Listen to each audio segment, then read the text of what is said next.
Okay, please stand for the Pledge of Allegiance.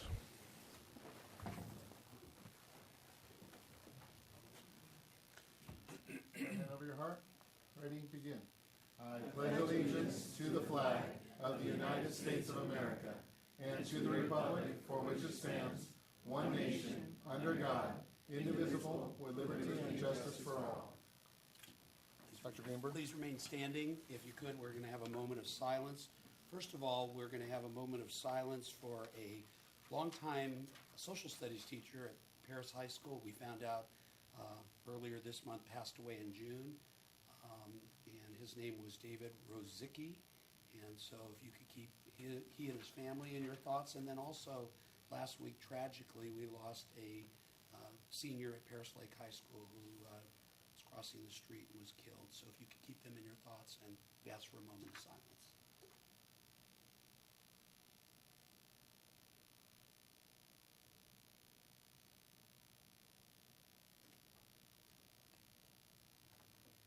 Thank you.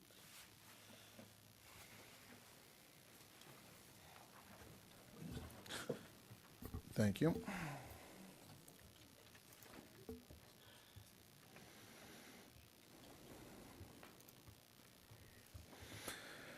Okay, the revision, adoption, ordering of the agenda. Do I have a motion?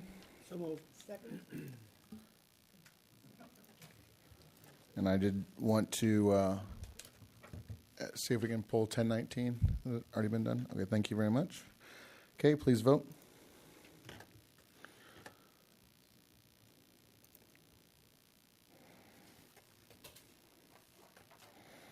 Thank you. Okay, report out of closed session. There is no report tonight out of closed session, Mr. President. Thank you. District update by the superintendent. Thank you, Board President Ellison, and it's a pleasure to see all of you. Can't believe it. It didn't seem like that long ago. I'm sure the students are going, what happened to summer? It's already over, and you're back at school. We've had a great start to the school year. We are fully hired, which is really a good place to be in terms of our teachers and our classified staff. We'll see how we grow, and of course we're excited about the 7-period day and the extra elective that our students are able to take this year throughout the district. So we're excited about that. Mr. Bennett is going to tell you under oral reports about how summer school went, and it went well, but he'll give you the details on that. We had new teacher orientation on August 4th and 5th. We did it 2 days this year, Governing Board, and I have to give credit to Mr. Bennett and his team and working with HR. They decided that with all the technology we're asking teachers to do, it's just not enough time to try to cram it all in one day. And I want to thank Vicki Mueller and PSCA for serving them lunch and welcoming them to the district, and I think they all felt really good. And then they had 2 days of professional development, and Mr. Bennett is going to tell you about the 2 full days, and Mrs. Cooley was there for most of the first day on August 6th at Heritage High School. And again, thank our employees. Most of our presentations were put on by our own people, and we're very proud of that. And certainly in terms of the relevance to a classroom teacher, classified employee, when the presenters are one of their own, then it's certainly more relevant and acceptable, and they're willing to listen and learn. So excited about that. We introduced him at a special board meeting in August. We're going to introduce him again, this time to the public, a much greater public. I'd like to introduce the new principal at Heritage High School, Mr. Frank Arce. Mr. Arce.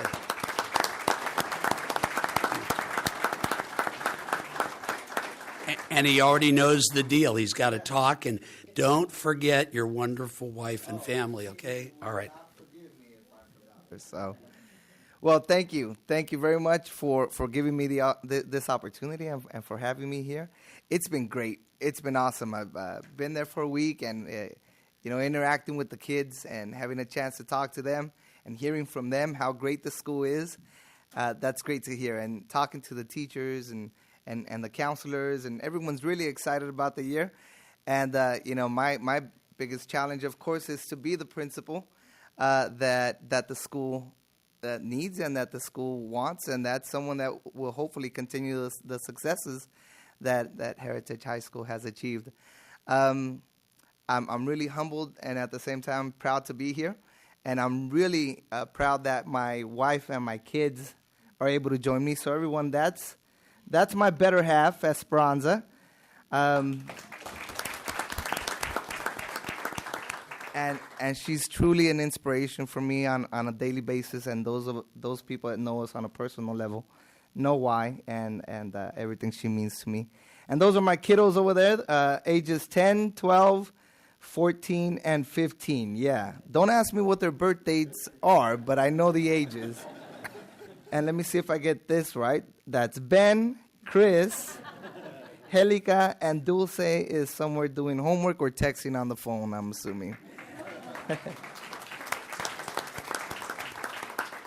And so it's a family affair. You know, my family is in full support of me achieving to the utmost potential and as much as I possibly can. And I can tell you that I am committed to making sure that every student has a connection to the school, that every student feels proud of their school, and also achieves to their highest potential.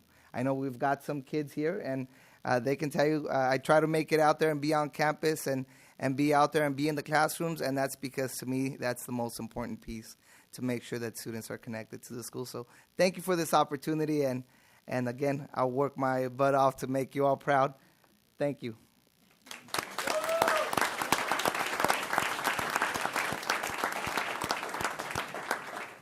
I might add that his wife is a middle school principal in another school district, but we tried to get her to come with, but it just, you know, we'll find a job for you, Esperanza.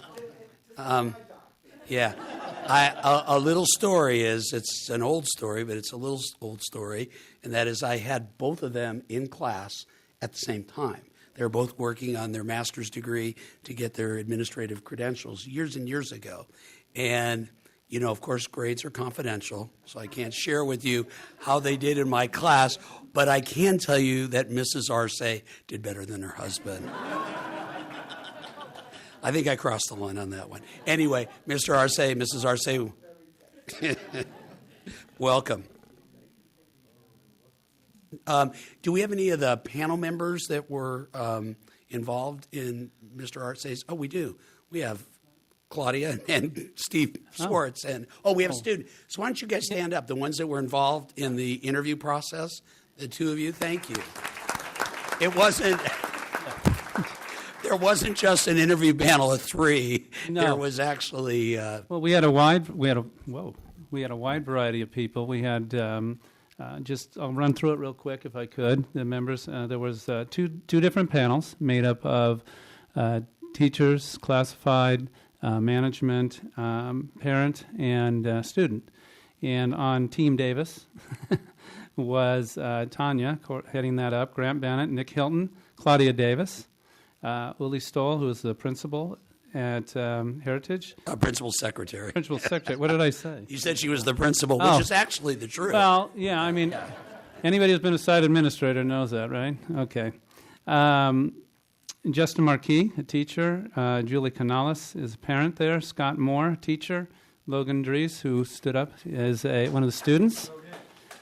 And then on Team Swartz, the fun one, there was Candace Rains, Pauline Garcia, Audrey Smith, Adam Weinberger, Pam Brandt was our parent representative, Coral Prendergrass, Counselor Courtney Ziani, a teacher, and then Jalen Glover, another student. So we met with each of the with each of the candidates separately.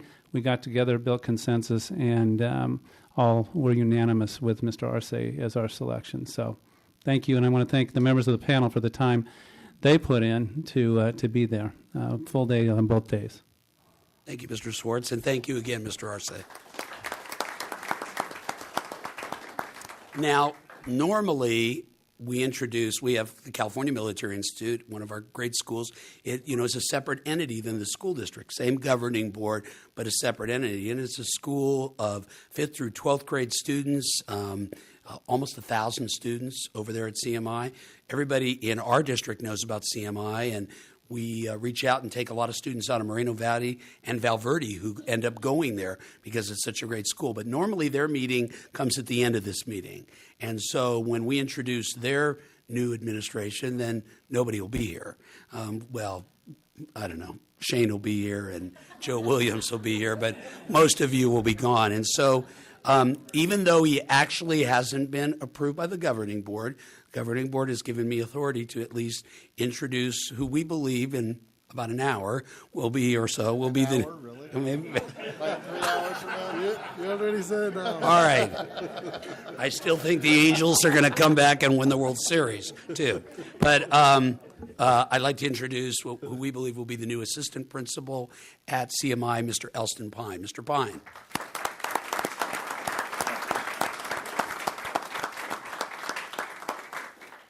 I didn't know the deal about coming and talking, but I'm still ready for it, though.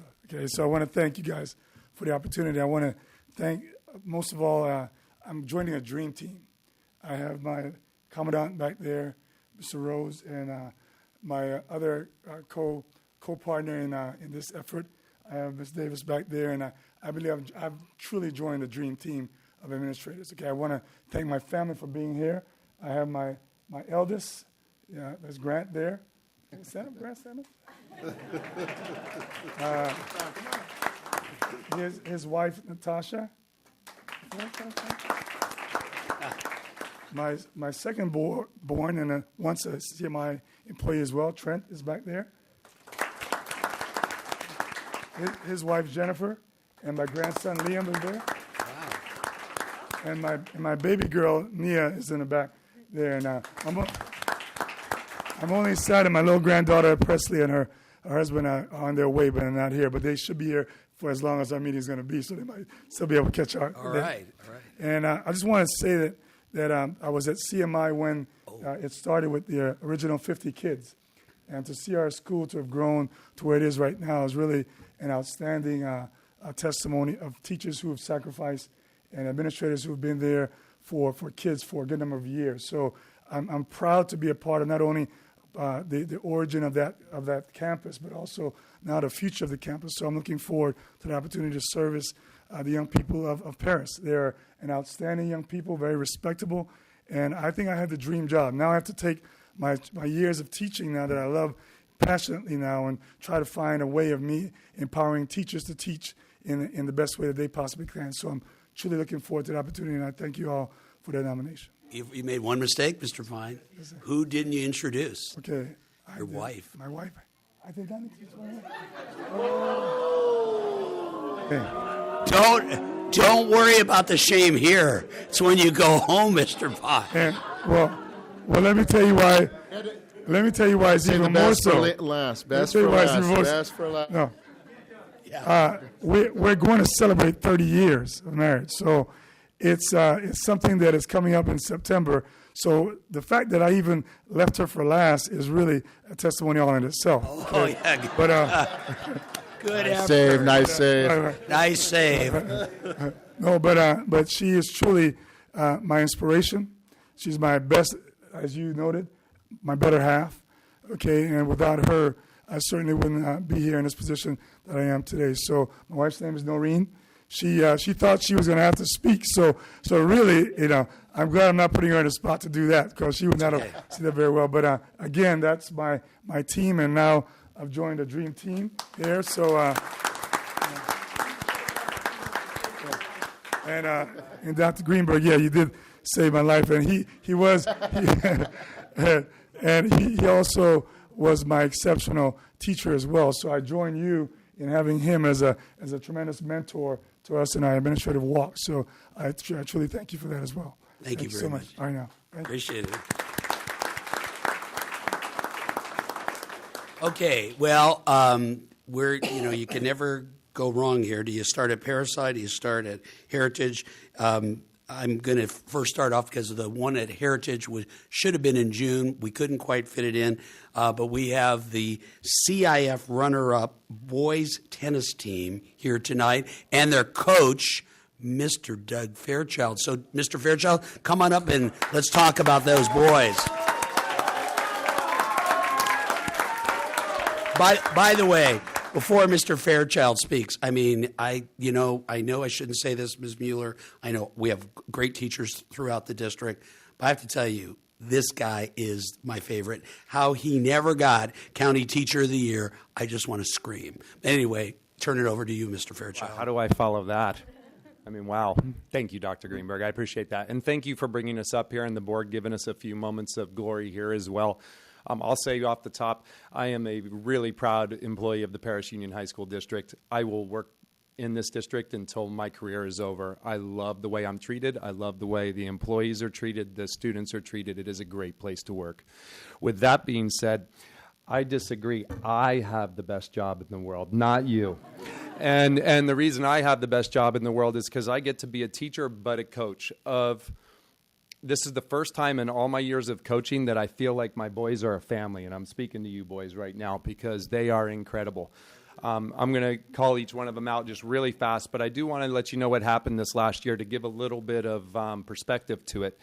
There were 170 teams in our division coming from Morro Bay all the way through San Bernardino, Riverside, and up to Mammoth Mountain, and we got to the final game of those 170 teams.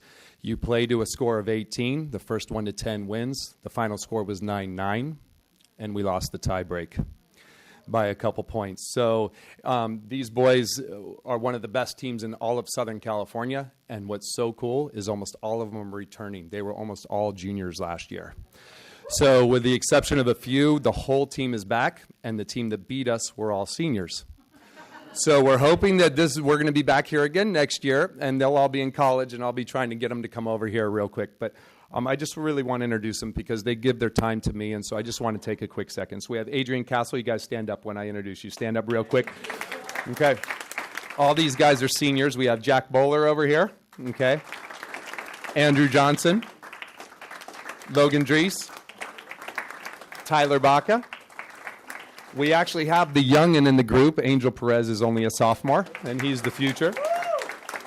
We have Justin Kushner over here. Daniel McCune. Anthony Garcia. Paul Bracamani.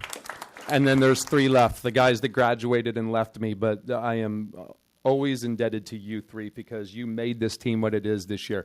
We have going to UCR here in a couple weeks, Martin Cuenca. Also going to UCR, David Perez. And Azusa Pacific, Chris Whipple back here. All right, guys. Do I have permission to take them home now? Because they got homework to do. Okay, cool. Thank you so much, everybody, for this moment in the sun for us, and hopefully we'll be back here next year with the ring next year as opposed to the runner-up plaque. But One question: What school did you wind up losing to in the finals? we lost to Downey. Was it Downey? Warren of Downey. Okay. Yeah, High Warren School High in School of Downey. I try to forget because the year before we lost to Downey High School. So there's something about that school district that just has our number. So hopefully we don't have to face anybody from there next year. Thanks so much, everybody. Really appreciate you giving us the time. Thank you, Mr. Fairchild. Thank you, young men.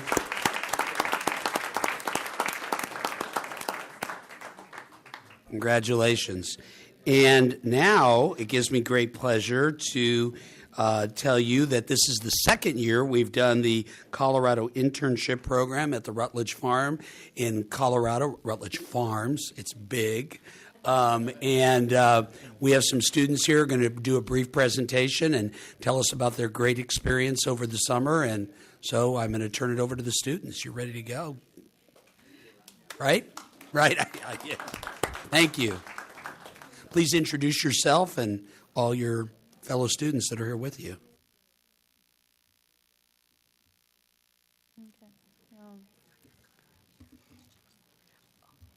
Oh, by the way, the wonderful teacher is Crystal Thomas. She's somewhere back there, but she has to be recognized too.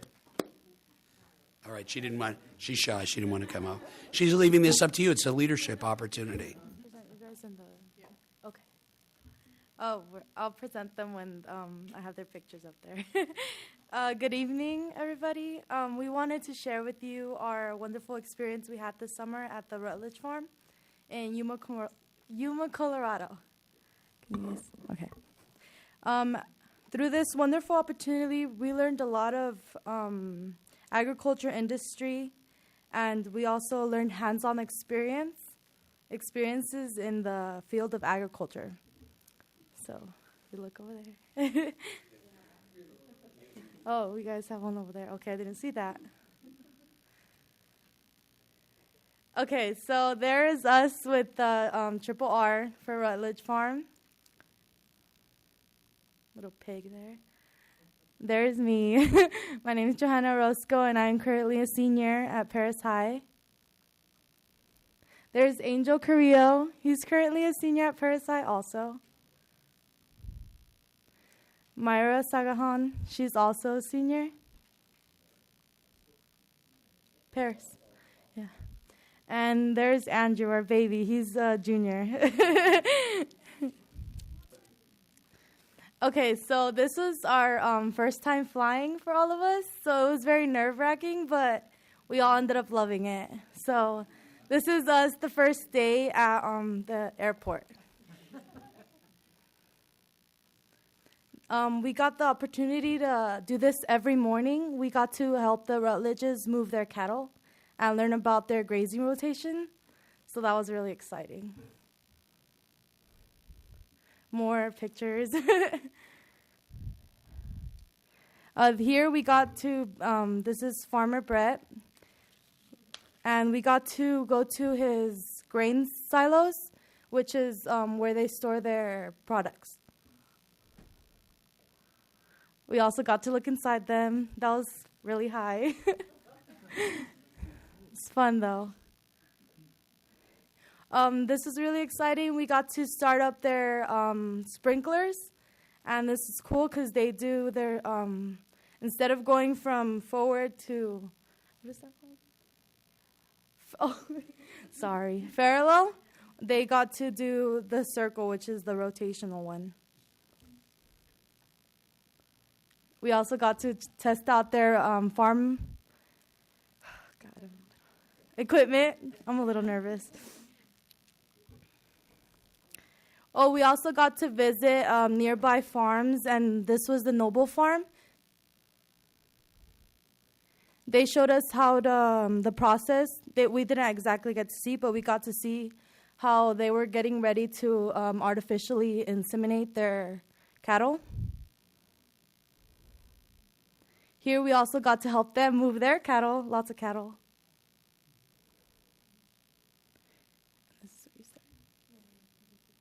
We also got to go back and take some roping lessons, which is something we had to do on the side for fun.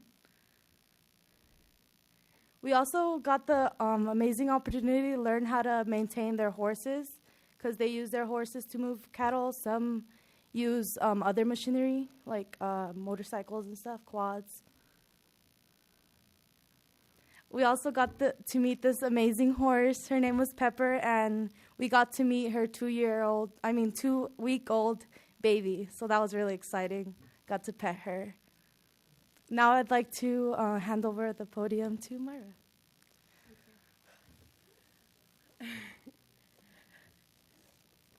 So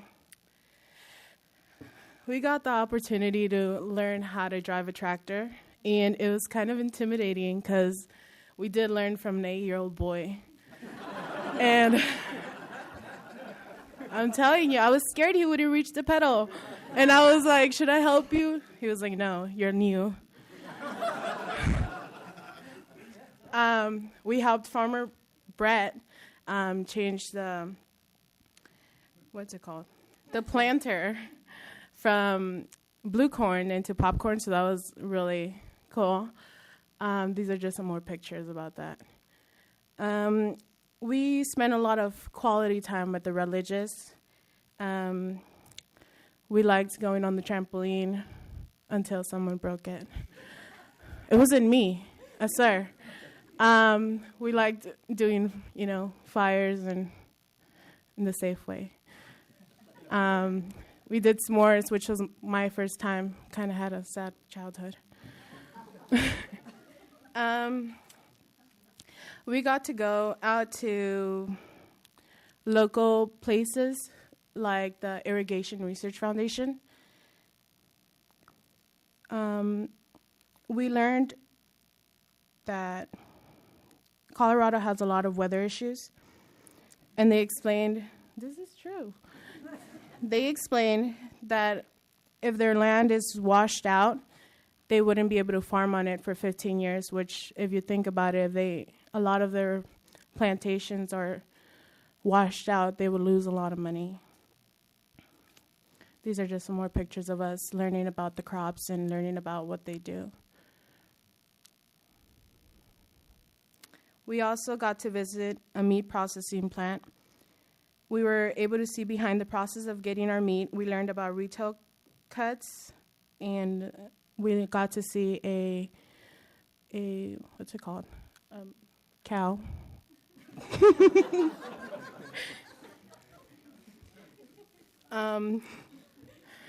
I don't like speaking. We visited a local feedlot, and we learned about the process of beef. That's the same feedlot. We also learned how to weld, which is a very scary thing. I'm not good with fire. We were able to learn about the pig barns that the Rutledges own, and we learned about pork production and biosecurity. So that's why we're wearing those blue thingies. I'm kind of the crazy one in the group. And so I went out looking for snakes and skunks and badgers.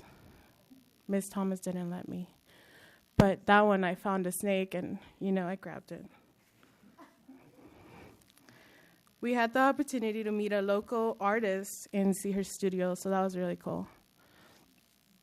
And we also had the opportunity to learn about poultry, and for the first time, go egg hunting, like the real kind. So now I'd like to hand this over to Andrew.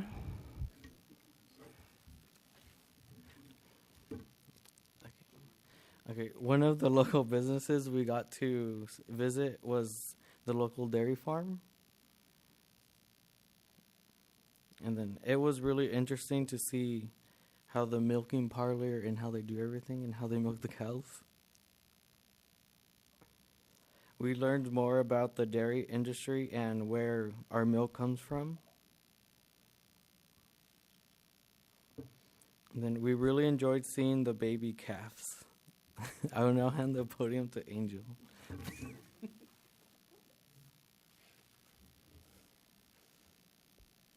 Okay, so here we just currently in this picture, we just got into the area of Colorado State University. So we were very excited, especially I was, because I liked college. We also got a tour with the plant science professor in the annual flower trial, where we also got to see new types of flowers. Like, I even saw a black-colored petunia, which I've never seen before, and it was very informative. Here we just are taking pictures with the flowers in the background. They were really nice. And that's when we just ended our tour. We had a great time. We learned so many things from the plant science professor. He was, like I said, he was very, very informative.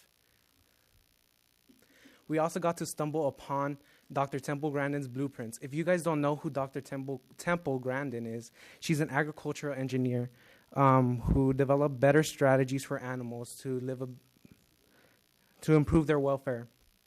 She's also currently a professor at Colorado State University. Here we also got to take a tour into the meat lab, where we had to wear nets and stuff because they wanted to to explain food safety and how everything has to maintain clean. Here we had a student give us a tour. He helped us out a lot. He shared his experience about going to Colorado State University and why it's a great school and why he loves working in the meat lab. We even actually got our own bags of beef jerky, which was really good, by the way. Here we just arrived at the ARDIC, which is the Agricultural Research Development and Education Center. The ARDIC is basically for students at CSU who want to get a degree in agriculture education, that want to be an ag teacher like Ms. Thomas, but they need to get hands-on experience that will prepare them to be a teacher so they can teach them to their students themselves. We also got to stop by their sheep unit where they had ewes, which are female sheep, and also baby lambs. Also, we also got to see their steers which they use for research. After we left Colorado State University, we got the opportunity to go up to the Rocky Mountains and stay up there at the YMCA, where they also had a 2-hour, well, it was 2 hours for us, a horse trail where we got to see all around the Rocky Mountains. It was great. We got to see a lot of scenes. It was very beautiful. Here we just got off the horses, and you can see the scenery in the back. That was our whole 2-hour trail. And we thought that since we got this opportunity to get this amazing experience, why not take pictures? So we all wore our uniforms like we're currently wearing, went around the town and the farm, which the farm is basically half the town. Yeah. And we were taking pictures for about a good 3 hours. Here's just one before we went moving cattle. We all got Colorado State University shirts right after we came back from Colorado. So this is just a day or two after we got back. And this was basically one of our last pictures. And here, this is the last night we spent with the Rutledge family. We are very grateful that there are people out there that will take us in their homes and give us this amazing experience that students can't always get.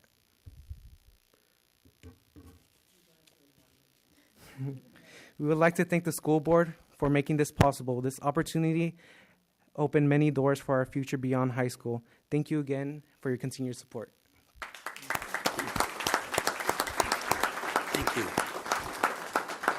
I might add that we appreciate all that the Rutledge family has done for us the second year in a row, and to give credit where credit is due, this program wouldn't be here if Mrs. Cooley didn't beat it out of me. So thank you, Mrs. Cooley, as well. Thank you very much, students.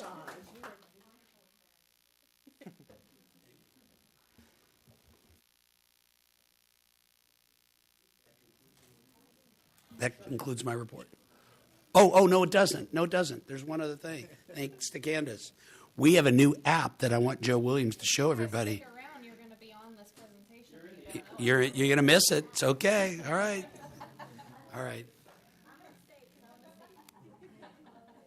I'm going to go low tech here and just plug in so that you can see how it looks on the iPad. If you recall, in the we had a presentation a while back on the communication plan and the website, data dashboard app, and other things. And we also talked about the LCAP goals and the vision and the mission of the district. And those sort of blended into our communication plan. And one aspect of that we showed you was the development of the district app. And it was sort of buried in a bigger presentation. So we wanted to show you the app specifically because the app has gone live in the App Store. Any App Store, Google or iTunes, you just search for PUHSD and you pull up the app. And we have a lot of content on there, and it's an awesome development. So the app just looks like this. This is from the iPad on the phone. It looks a little smaller. You can see off to the left, it already has a scrolling slideshow of things that were happening. If I happen to just click on news here, it's a landscape pictures of things that were happening. One of them just happened to be the ag kids, so it's automatically feeding things that we're tweeting out. We have the tennis kids here. We had some activities happening at Heritage High School. So the app is a great communication platform, taking advantage of the other platforms that we're using, the website and social media and other things. And it's awesome for parents. It's awesome for parents because they can click on the calendar, and if they're following whatever school they're following, we'll have those dates in there. For instance, if I click on the 20th, we have summer graduation going for Paris Lake High School. Parents can link their Infinite Campus here, so they can log into Infinite Campus and they can look up grades. Parents can link their My School Bucks, which is how they fund the nutrition services. They can access the district's Facebook page and some of the exciting things that are going on there. Sports is a little bit more complicated. They have to follow specific sports because if you try to follow every sport, it would blow up your feed. So pretty much you have to select which ones you want. So I won't go into detail on that. There's awesome parent resources. The parent resources actually kick back to our website. So if parents wanted to look at transportation, and we'll start putting more things in there for parents and students and the community. We have, through Diane Martin's help, we have, other stuff that is going through here. Let's see where there's staff. We can put Subfinder, Hour Zero, and all that other kind of stuff. But the power of this app is one uniform place for the community, parents, and students to go to get information. And now we don't have to go to a website, to Infinite Campus, to My School Books. We can all have it through one, and it's an awesome development, and we wanted to show you that. And at any point in time, if you want us to help you download the app and show you what schools to follow, it's pretty simple. It gets more complicated if you're a district person because you're kind of following a lot of things. It's a little easier at the site level because you're kind of just following heritage and that kind of stuff. Any questions on the app? If you have any questions and need any help, we'd be more than happy to help you. Thank you, Mr. Williams. And then right before I turn the meeting back over to the governing board president, the biggest facilities news is in a couple of months, governing board, maybe about a month and a half, we'll have you out to see the newest completed best-looking middle school in all of Riverside County, Pinacati Middle School. And as I told the staff at the professional development, we went from worst to first in terms of the quality of the facility. And that new 2-story building, I got a chance to tour it the other day, and with the portables gone, the kids have a dedicated lunch area, and Hector and his team just work hours and hours and hours to get that done. So thank you very much. And governing board, you'll be thrilled when you get a final look at the Pinacati Middle School. So thank you. And that'll complete my report for tonight. Okay, thank you, Dr. Greenberg. Oral report, CSEA President Claudia Davis.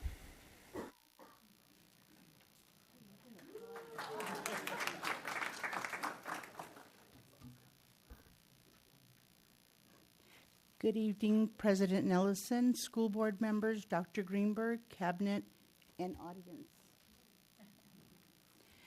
I hope everyone had a great summer. As for myself, I worked, but working and purchasing, the summer is our busiest time. You know, books and stuff like that has to be ordered.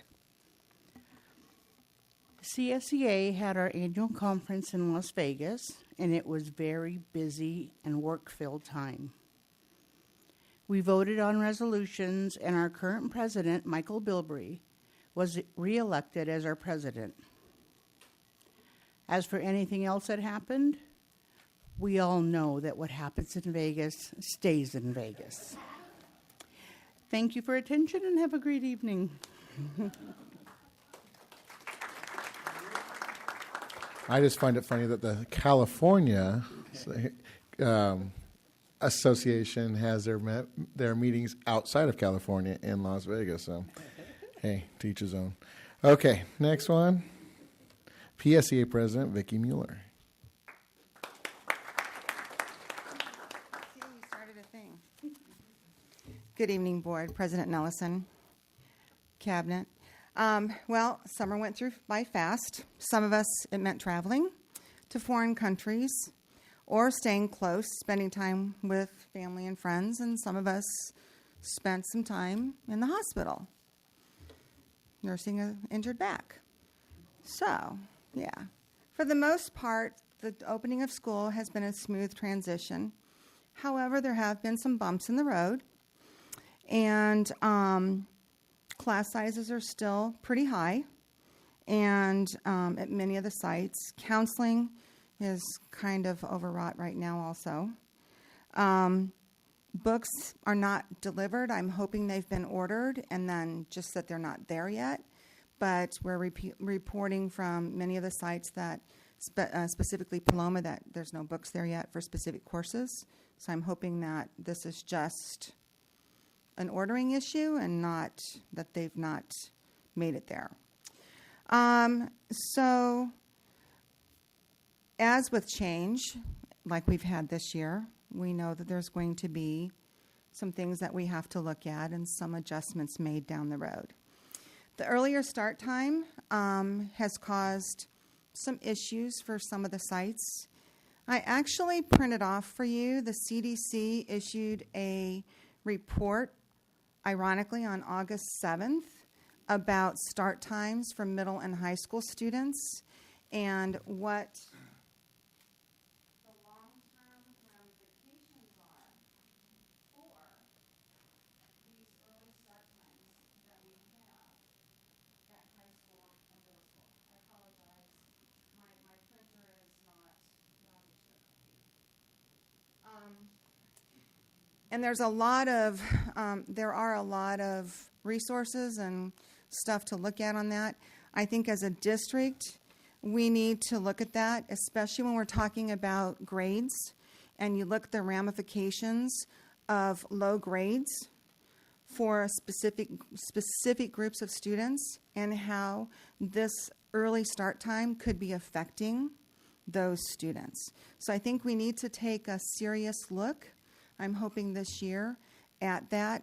I'm noticing my own, I've never had this many kids late for school, ever. I've been at Pinacati since '99.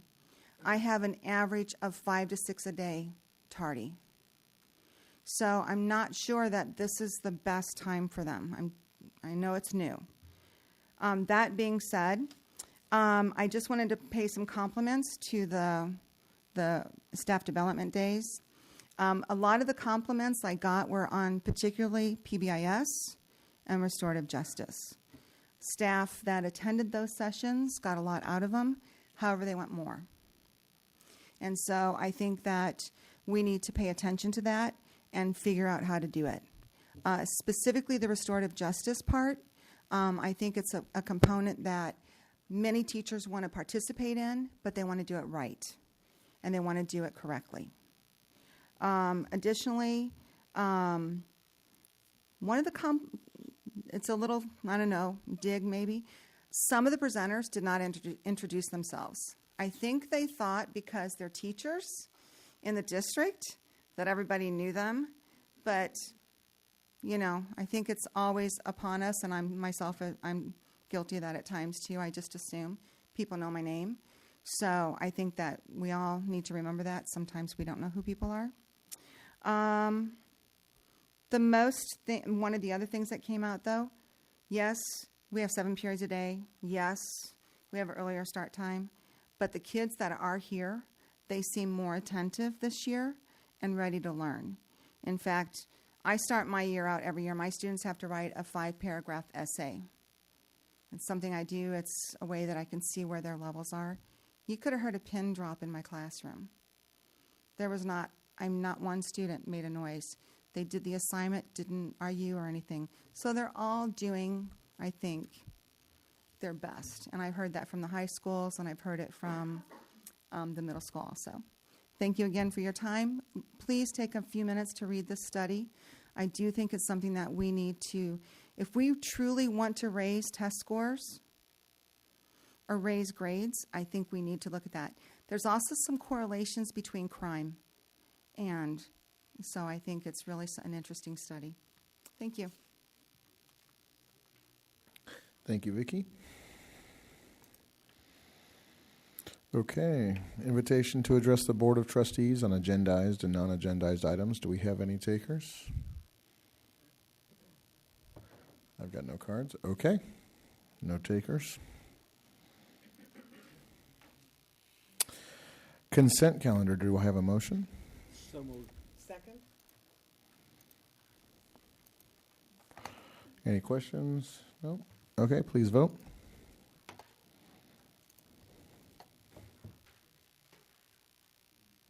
Thank you.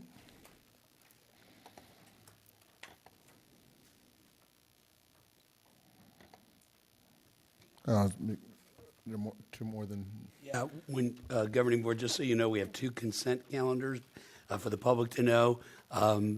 We didn't have a board meeting in July, and this is the busiest months of all, so we had more consent items than the system allowed. It only allows 50, so that's why there's a second consent calendar. I didn't want you to think we were trying to pull the wool over your eyes, so to speak. So, but all those consent items were on the agenda, were listed on the agenda before. Right. So, okay. Do I have a motion for the second consent calendar? Second. Okay, please vote.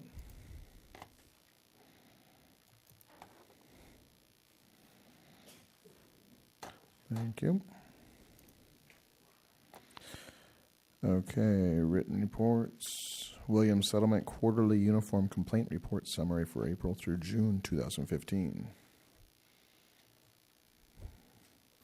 It's an information item. Do we have anybody speaking on that? Not normally. Okay, just wanted to make sure. Not normally. Oh, good. Unless you want us to speak on That's it. okay, thank you. Information, discipline, suspension reports. Information item. Okay, I believe Miss Twyman has to leave for this one. This is a motion to for trustee compensation for missed meeting. Do I have a motion? So moved. Second. This is just the motion. This is not. This is even for the motion. Okay. Yeah, it's already first and second. Okay. I didn't catch the second either. Joan? Okay.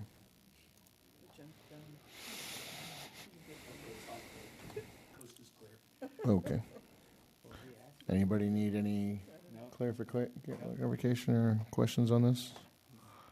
And this was for 2 weeks ago, correct? Yes. Okay. Please vote then.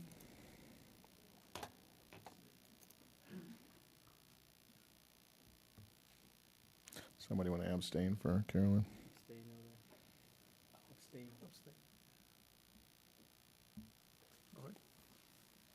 Okay, thank you.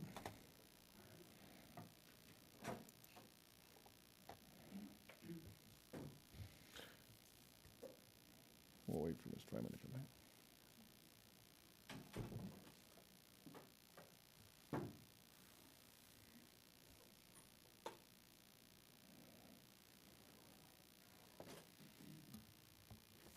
Okay, action item, this is for guest teacher's salary schedule. Do we have a motion? So moved. Second. Okay, do we have information for this one? We do, and for those of you who follow the political landscape, Mr. Schwartz is being politically correct. We don't want to call our substitute teachers. We're going to call them guest teachers. Now, of course, everybody knows if Donald Trump is elected president, we'll call them substitute teachers again. So at this point, Mr. Schwartz, I'll turn it over to you. I'm kind of caught here for a second. Give me a second to compose myself regarding the political commentary coming forth that don't necessarily represent the management of. Never mind. Okay. All of the management, anyhow. What I'm bringing you tonight, we last increased the guest teachers, and I'm using guest teachers because that's what I want them to be viewed as. It's I'm not trying to be politically correct here. They want them to be viewed as guest teachers because that's really what they are when they come into the school. And we had an increase back in October of 2012 where we increased our salaries to $125 for a daily rate, $150 for long term. And then in October of 14, I brought to you the increase for specific sites that we were having trouble filling. As we move forward, and the teacher shortage that is out there, that also drains our substitute pool. And with the amount of professional development that this school district does, and the amount of time that we require where we need teachers to be released from the classroom for various things, I want to make sure we stayed competitive. And we did a survey. I did a survey of districts from around the county, both San Bernardino as well as Riverside County, and found while we are still competitive, I felt it was time to make that increase. We've had an increase in our school day, so the guest teachers that are coming in are working a longer day. And also, again, just be competitive so we draw people. What I presented to you is somewhat unique. I'm not the one who came up with this idea of a tiered rate, but one of the things that I wanted to make sure that we did was make sure our substitutes get training so that when they're in the class, our substitutes, see, I fell right back into it. It's the whole Donald Trump thing. When we have our guest teachers in the classroom, I want to make sure they have the tools that they need to be successful. And so what you have here presented to you is a basic increase for our 30-day those on 30-day sub credentials. We're increasing that to a daily rate of $135 for just the standard daily rate. And then if they're trained, and I'll explain training here in a second, we would increase that by an additional $5 a day. What I'm doing with what I mean by training is that we are going to be providing in-service training for our guest teachers. And we actually did our first one at the Professional Development Day on August 6th. We currently have about 130 substitute guest teachers on our roll, and we add to that every day. It's a position that is left on EdJoin as continually being flown, so that we can get people when they do apply. We don't want to have a limit on that, and we're processing those people on a weekly basis, so we gain more. We had approximately 70 people that attended our training on that August 6th day. And what it was really the nuts and bolts of being a substitute teacher. And I want to, Vicky's still good. I'm glad you're still here. I thought you said guest. Our guest teacher. Okay. These people who came in. Yeah. Can somebody, never mind.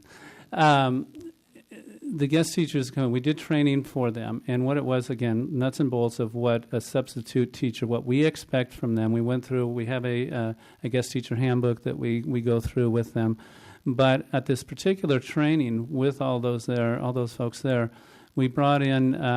I headed up the training, but we had Vicki Mueller come in as a teacher, and she was able to share with them what she expects as a teacher, what she's expecting from that guest teacher who takes her place during that time. We also had Delisa Provost, who is in my office, who processes all the substitutes, guest teachers. And we also had Shoni Carr, who is the sub-coordinator at Paris High School, as representing that group. And talking about what each of them expect from their in their roles and what they want to have the people do when they come in to sub for them. It was well received. We had a really good session, I believe. There was a lot of very positive feedback coming from our those who participated in the program. We're offering it again in January as well at our professional development days in January. So what I have before you is a tiered rate that has. We also have teachers who are retired teachers already have a credential, and much of the nuts and bolts that I gave them, that we gave them at the training that day, is really things that if you've been a teacher, you've gotten those kinds of tools, if you will, during your teacher prep program. But and we also would like to attract more fully credentialed teachers. So what you have before you is a rate that reflects that. So a full credentialed teacher, their daily rate would be $150.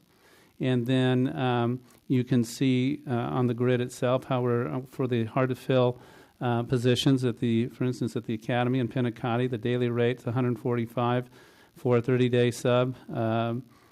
Trained sub would be at $150, full credential at $160. The long-term rate going from $155 to $165 to $180 across the board, and then long-term at both of the hard-to-fill, reflecting and still showing that same that same incremental increase for those positions. So, any questions? Well, having gone through that, myself and my previous district, I understand that, and I if you don't do something like this, then you're going to have to depend on the teachers there buying their time and all this and that. I mean, it's crazy, and then sometimes you wind up with finding no one, and so I don't know what you do with the kids. I mean, that's no way to go. So I think it's great to be ahead of the curve. I know that Valverde jumped on it, I remember, and we followed suit, but otherwise we would be left barefooted. I mean, and so so I think it's due, and we can afford it. So let's do it. And in the end, it's going to benefit all the staff and the kids first and foremost. Thank you. Did you say the highest rate was 180? Is that the highest number I heard? 190? 190 actually for if you were Working at the long-term at at the a fully academy. credentialed teacher at the academy or Pinacati. Yeah. While that's coming up, I think one of the things that Vicki would say if she was up at the podium right now is when we don't have enough subs, we have to pull people back from training, or we have to ask teachers on their prep to cover. And yes, we are very happy that we raised that rate for teachers who are covering on their prep. But if you ask classroom teachers, they'd rather not get paid and actually have their prep. So anything we can do to attract more substitutes and cut down on that, I know would improve morale for our teachers as well. Mm-hmm. Any other questions? No? Okay. Please vote. So moved. Oh, you. We've already done that.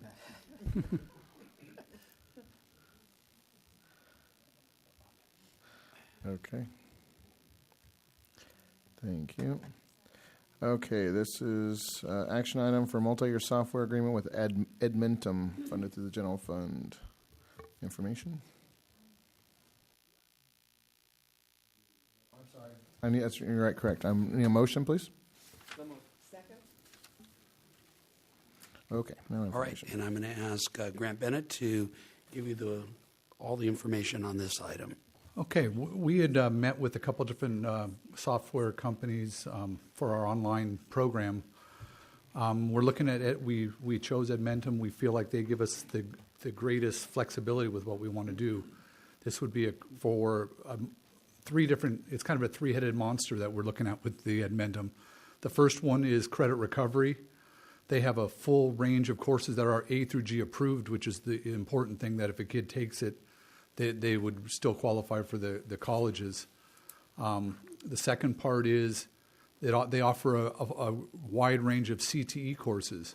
So if we have a kid that has the interest in a course that we can't offer because we don't have a teacher credentialed in it, or we don't have enough students that want to sign up for it, it would give them an option to take a career technical education course in an area they're interested in online.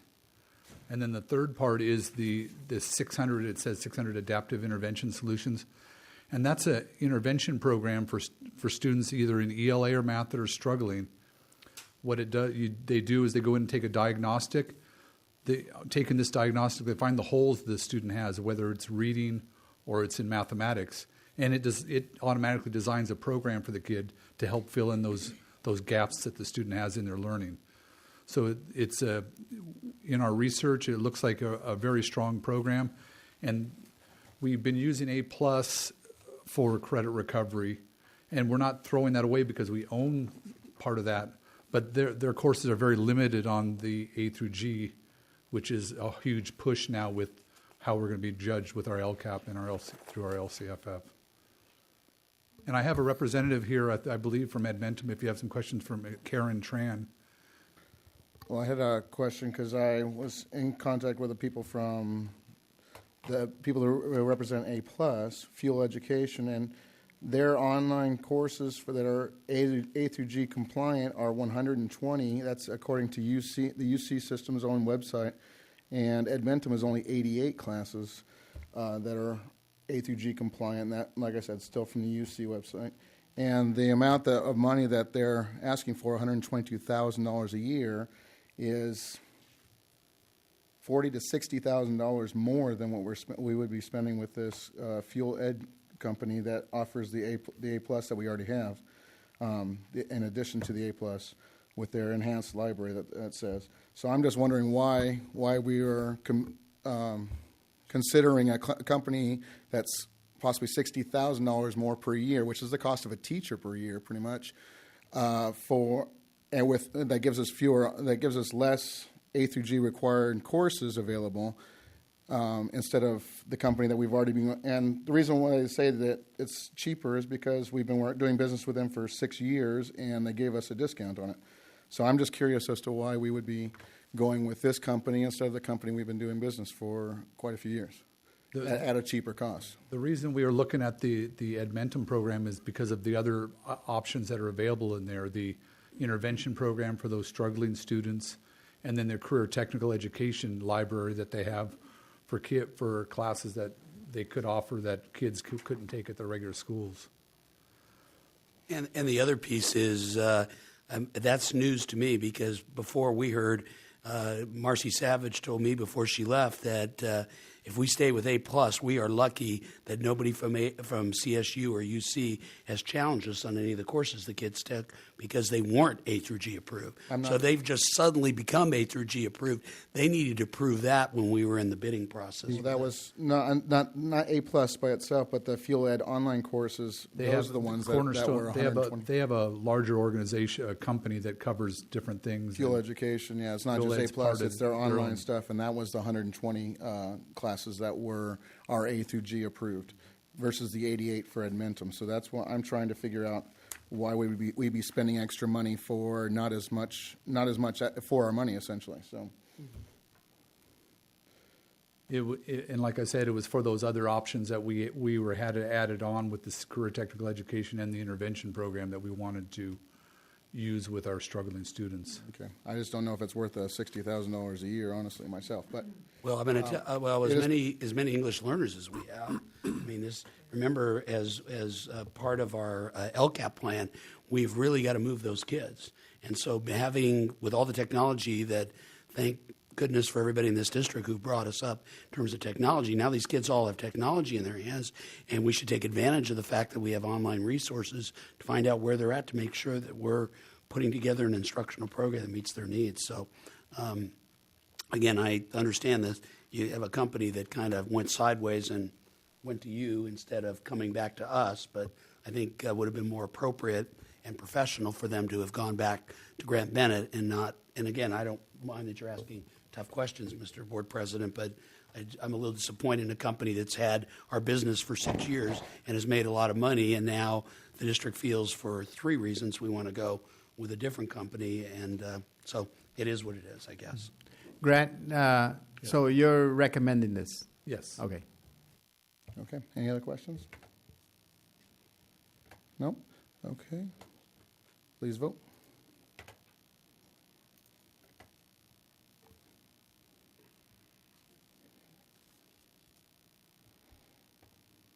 Okay, thank you. All right, information report, summer school report, and August professional development days report. Mr. Bennett. Oh, caught me off guard for a second.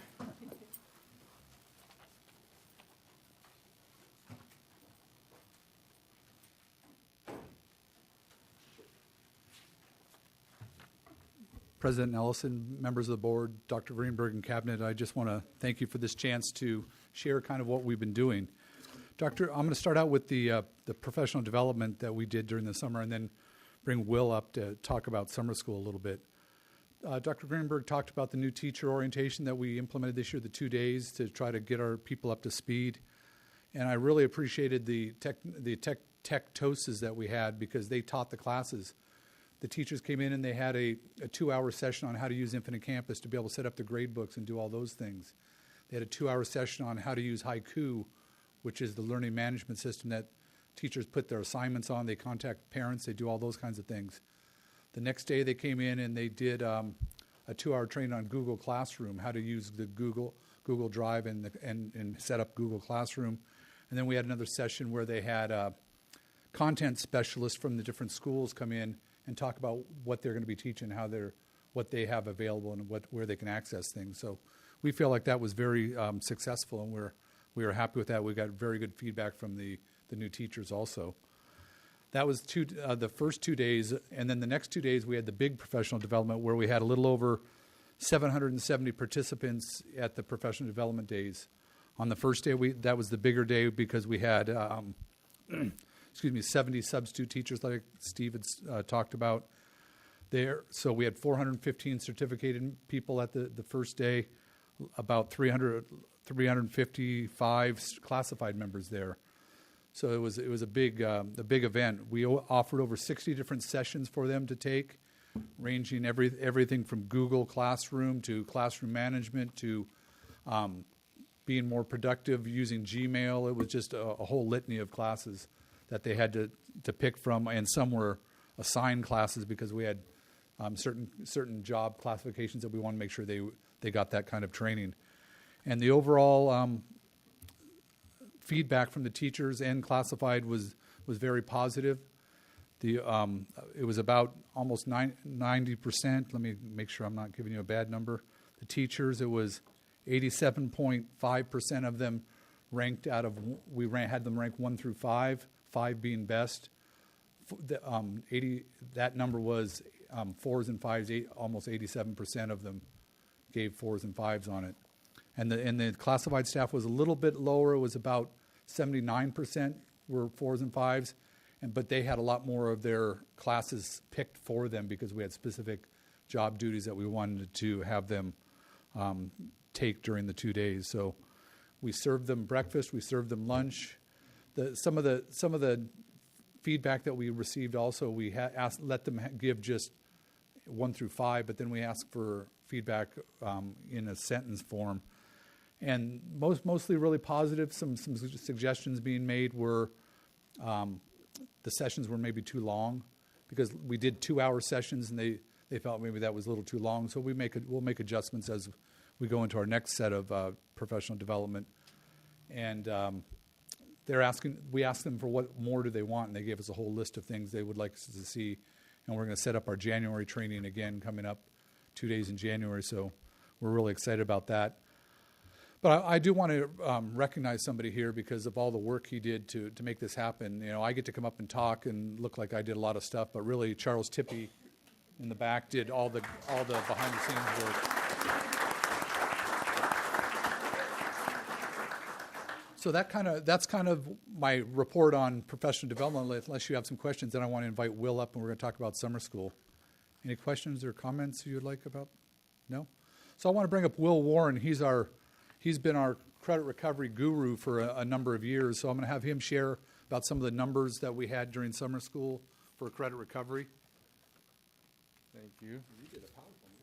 Just a few slides. I put some of the stats and some slides.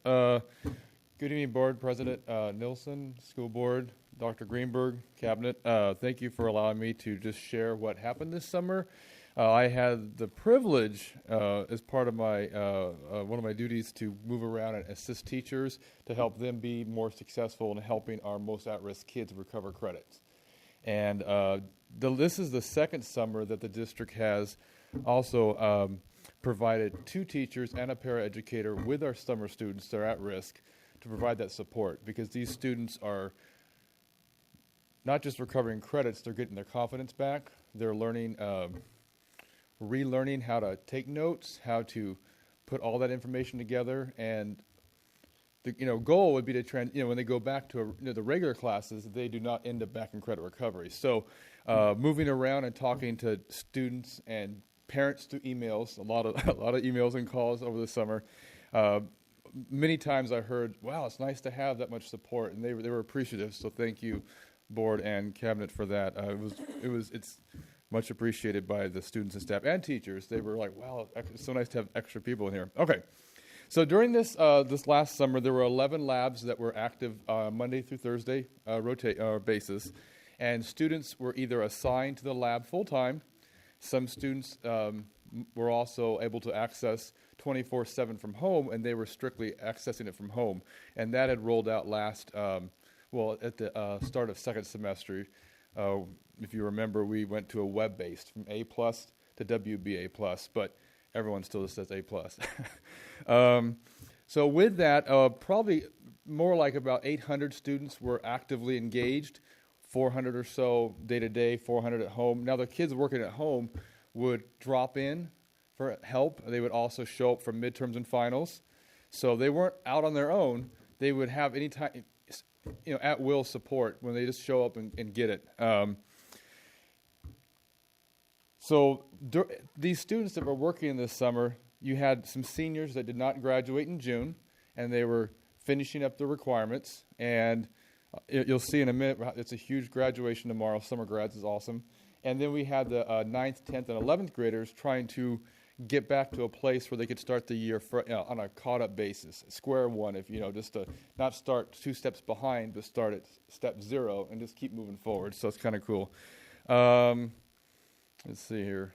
So again, this slide just shows the courses recovered. These are the courses that were completed at all the sites. You can read the numbers: Heritage 114, Paloma Valley 254, Paris High 104, Paris Lake 110, and 582 courses were recovered over the summer. And that's, again, our students that had not passed these courses rising up to the high level and just taking care of business. And then our staff, in the trenches daily, helping these kids do that and learn those skills to. Now, for the graduates, we'll talk about that. Summer graduation is tomorrow at Heritage High School. It'll be, everyone's invited. I think so. So you don't think you have to RSVP. But summer graduations, here are the numbers, and I think we actually could go up. It could rise. Possibly one more at Heritage we're looking at. But as of right now, 6 Heritage High, asterisk 7 probably, Paloma Valley 28, Paris High School 7, Paris Lake 21, and Adult Ed 7. So right now, it's 69 summer grads, and pretty confident it's going to be 70. Just waiting on a couple of things last second, finishing up. I didn't get all the information yet from Heritage, but should be 70. With that being said, just kind of touch on the current school year. Currently, we have about 40 teachers that are in the classrooms with 7 periods. That has allowed a tremendous boon to A+ in credit recovery in general. Credit recovery, no matter what program, this, that, APAC, you name it. Credit recovery. So this has allowed extra sessions during the day, and we have 40 teachers at all the sites that are every day meeting with the students and helping them master those skills, learn those skills, not just to pass the courses the second time they take them, but then to transition those skills back to their other courses. And so that is a great thing. Now, the students still have 24/7 access if they wish, on top of their teachers on a daily support. And so that's it. If you have any questions, graduation tomorrow, Heritage High School. I have just one question, just to have this in better perspective and have an idea of the success rate. We recovered 587 courses for the summer. How many courses were attempted, and how many do we have the data? Right. And if we can get it, and how many were needed to recover? Does that make sense?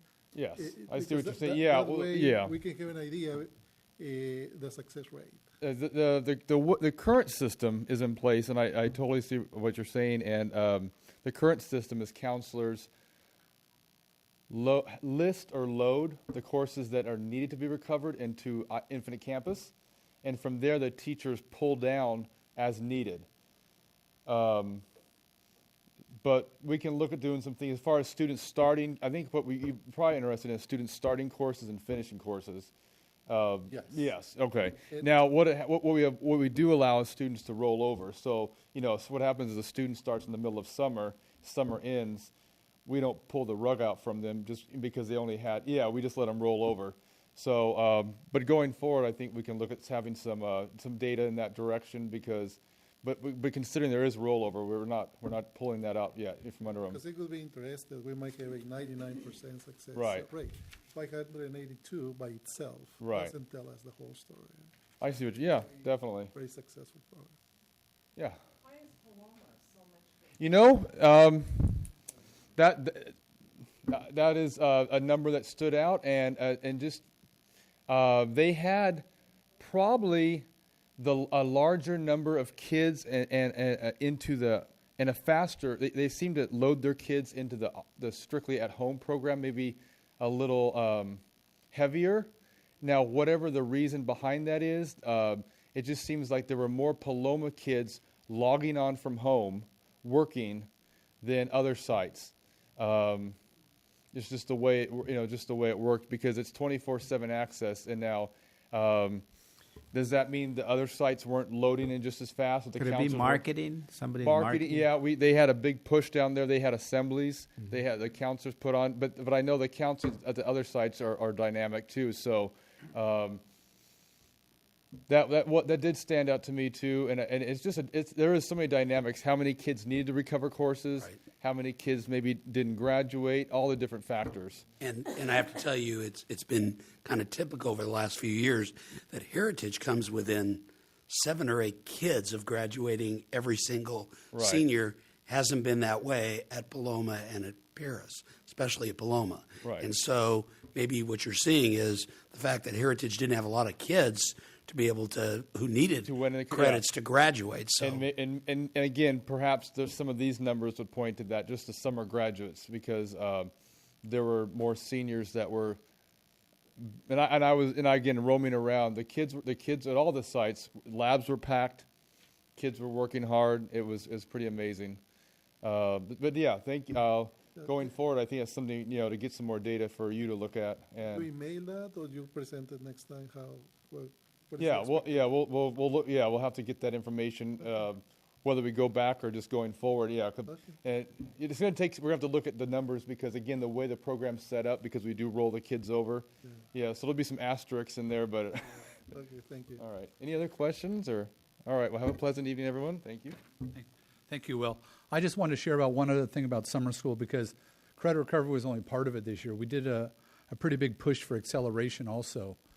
And we had 431 students between Paris High, Paloma, and Heritage take acceleration classes to get a step ahead. We offered classes in algebra, Spanish, world history, art, PE. I think I'm missing one or two. So we had 431 kids take those courses and get ahead. It's the first year we've been able to do real acceleration in quite a while. So we're pretty proud of that. Dr. Greenberg's granddaughter took algebra during summer, so she'd get a good jump start on high school. So it seemed to be a very successful program. And we did have some other kids come in we had a small number of kids in world history at Paloma to start with. I think only about 10 kids. We didn't close the class, but what we did is we offered it to kids that had failed the second semester of the class, could come in and take a live class instead of having to take a online class. Some kids learn better being in the classroom with the classroom teacher than online. So we were very proud of that. So that's kind of a wrap-up of summer school. Any questions for me? Thank you. Thank you, Grant. Okay, oral report on update on activities associated with the district's renewable and sustainable energy programs in the pursuit of solar energy projects. Okay.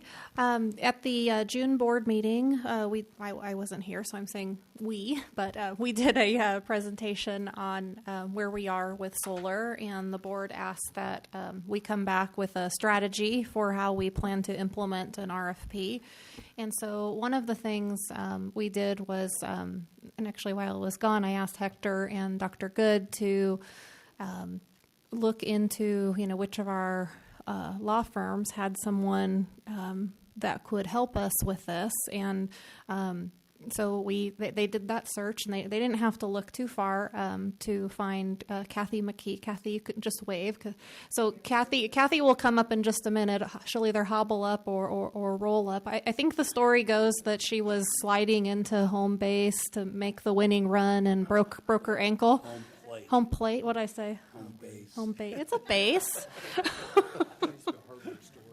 Oh, okay. All right. I tried to do something sports related, but I know I won't. Yeah, it's my first attempt at learning with my growth mindset, right? But anyway, Kathy has worked on over 30 solar projects. I was looking for someone that had done the good, bad, and the ugly, help districts get out of some of the sticky situations that we all have read about. And so Hector is going to start off by letting you know some of the things we've done with energy efficiency and conservation to date, and then Kathy will walk us through some of the things that you need to know as a board as we prepare to enter into solar, and then we'll walk through the RFP process we plan to go with. So, Hector, take it away. Good evening, Board President Nelson, board members, Dr. Greenberg, and Cabinet.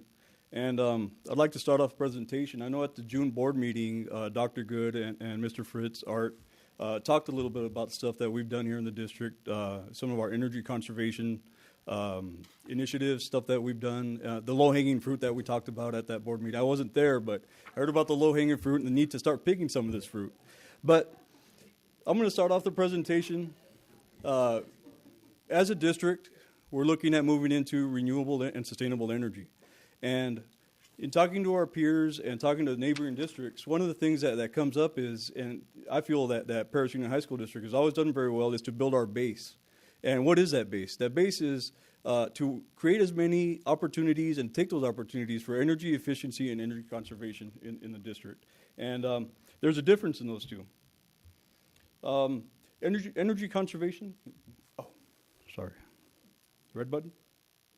Arrow? Okay. Energy conservation is eliminating use, reducing or going without service to save energy, water, or any other resources. That's turning off lights, turning off air conditioners when they're not needed, bypassing the use. Energy efficiency. That's finding more efficient ways to use energy, changing out light bulbs to more efficient models and air conditioners, and these are things that we've done in the district. So I want to talk about these two key factors, and these are two things that as a philosophy in our district, we've always tried to incorporate in any decision that we make.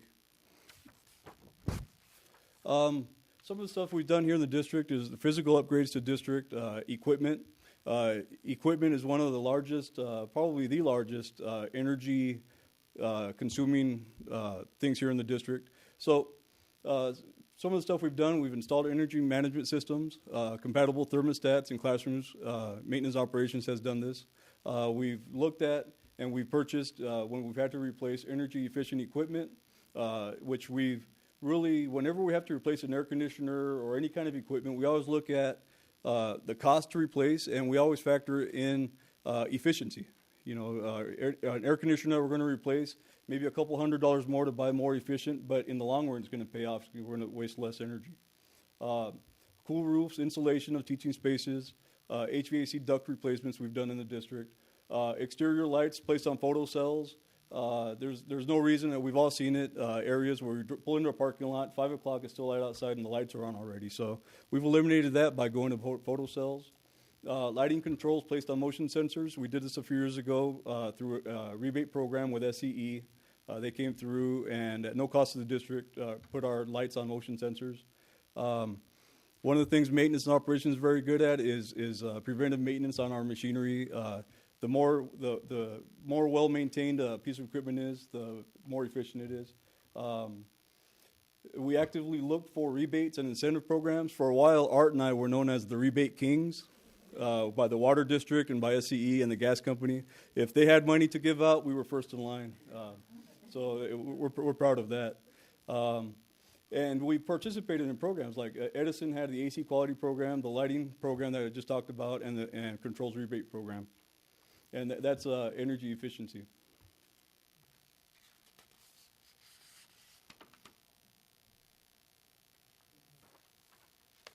Is that the right one? Another way that we've always kind of incorporated the philosophy of efficiency into everything we do here in the district is by striving to meet all the code requirements. All new construction projects currently in planning or built recently are Title 24 compliant. Title 24 sets the guidelines and the code for any new construction project here in California. For example, over at Pinacati, the building that Dr. Greenberg was talking about incorporates a lot of the new technology into that. Classrooms, the lighting next to the windows, if there's light coming in, it's got photo cells that those lights automatically dim, so they waste less energy. It's our goal to be as energy efficient in new construction as possible. In the past, we've looked at renewable energy projects, solar. At Heritage Ag, when we were designing that and we were constructing that, we actually had some solar panels incorporated into that project. We weren't able to go forward. The fire authority hadn't approved. That building has a standing seam roof and it has kind of an atypical attachment design for solar panels. We couldn't find anything that was approved at that time, so we had to pull those panels off of that project. We also had wind spires out there, which if we would have been able to get those approved, we would have been the first district in California to use wind as a renewable energy source. Once again, we weren't able to get these approved, but I think now they've evolved a little bit to where they are being used in certain areas of the state. The safety issues? Yeah, for solar, it was safety. They were new to the market. Oh, yeah, Yeah, they were new to the market. Their DSA, who we fall under, is very conservative when it comes to new technology like that. Something that's going to be out there on a pole, mounted at a school site. They really look at, and it's difficult to get approved. But my point is that in the past we've looked at renewable energy for our projects, and another thing that we're doing on the energy conservation side is working with Synergistics. Synergistics, the board has heard presentations on them before. It's our second year with Synergistics. Energy conservation, their program is based on human behavior. They also, they teach things such as turning off lights, setting thermostats, and they make recommendations as to how the district can be more energy efficient. Temperature set points and equipment run times are part of the energy conservation plan. And we have an on-staff energy manager through Synergistics that works in our district to teach energy conservation and efficiency. And so it's our second year involvement with Synergistics. I have a question. Sure. Have we had a report on, or do we have the information? Have we saved any money, or how much money we saved, or? Yeah, well, that's fine. He can relate. I can address that. So the answer is it depends on who you ask. And so since you're asking me, or I'm going to say you're asking me, I would say not really. When I think Judy's going like this. And so when I look at energy savings, it's, are we saving money on energy from where we were when we implemented this? And so contractually, they have ways that they measure energy savings, and so they would say we are saving, and so between my team members, Chris and Hector and Art and Judy, we're still working with them to come up with an agreed upon way to calculate that savings. As an example, tearing down the entire center of Paris High School. And replacing those buildings with more efficient buildings, that's not something they did. And so while that does save, that's something we would get credit for if the calculations are done correctly. So we're still working. So according to them, you owe them money, or the district owes them money, and according to you, you don't owe them any money, because they haven't saved any energy. Well, nobody owes anybody, any money. They came out with projections that said, we should save, X amount per year. We're certainly not spending more, but the amount that we're saving is about equal to what we're paying them, plus the little bit that Judy's reminding me. So it's not as they projected. So we're working, and we did have some struggles with getting an energy manager in here. We have a great one now.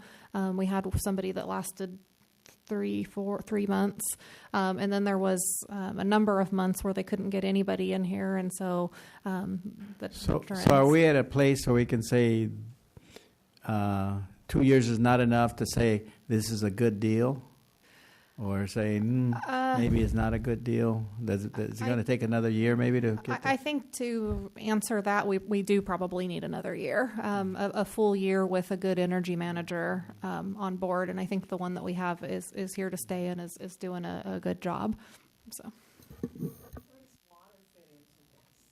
Water fits in there. I didn't list so much water because this presentation that I'm doing is kind of a preface to solar or renewable energy. But water, for example, we participated in programs through EMWD where they paid for us to replace our sprinkler heads with more efficient sprinkler heads. We are always looking at ways to catch rebates. For example, our irrigation system. I don't know if anybody wants to talk irrigation system. I'm the guy. We have a MaxiCom system, which is controlled by a weather station, and that system was free to us. It was almost $250,000 worth of equipment that we captured. Like I said, Art and I are the rebate kings, and when they see us walk in the door, they know they're going to fork over some money.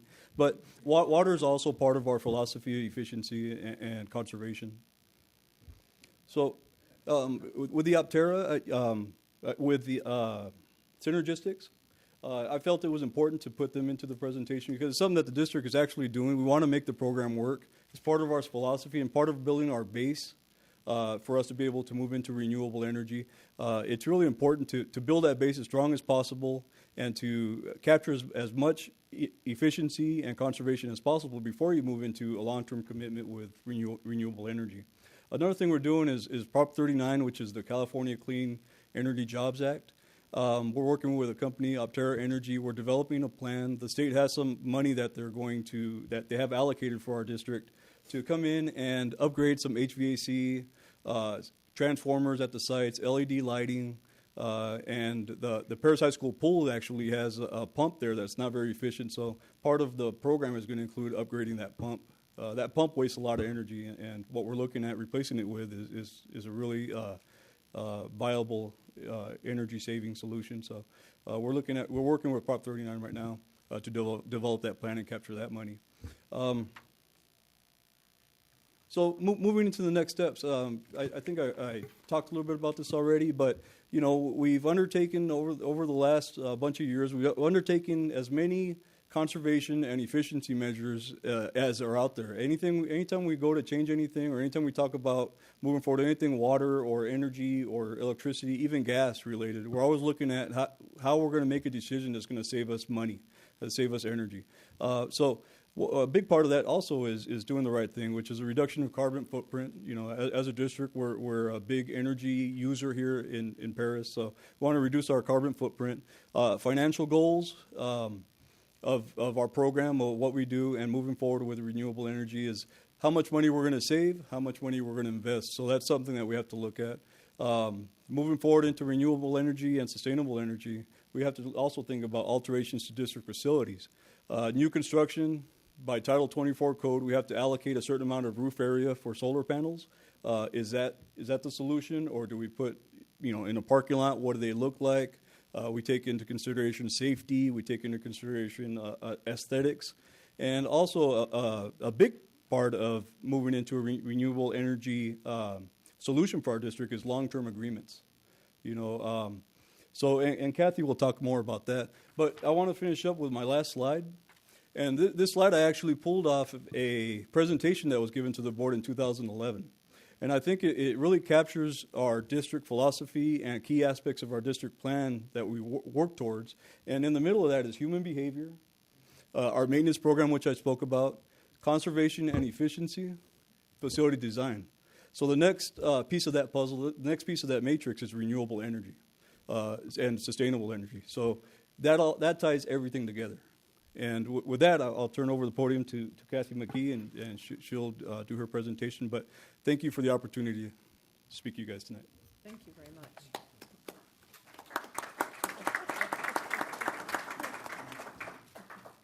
Yeah, good job.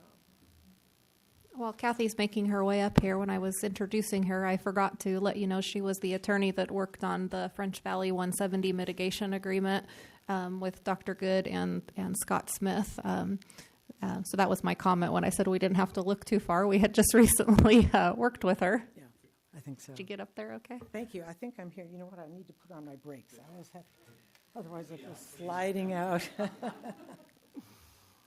Good evening, board president, board members, superintendent, cabinet, whatever audience is left behind me.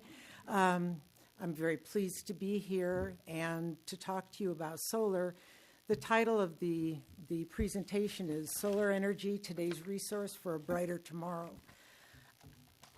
I will just tell you briefly about myself. I'm an attorney with Fagan Friedman Fullfrost. I'm a commercial real estate attorney. That's my background. And when I started representing school districts only, school districts don't only have real estate issues. They have issues that cross over. They're real estate related issues, facilities issues, all kinds of issues that they deal with. And I am delighted to be able to be involved in all of these. I started representing school districts on solar projects in about 2006 or 7. So I feel like I was in the beginning of it because solar was new and it was a little bit touchy.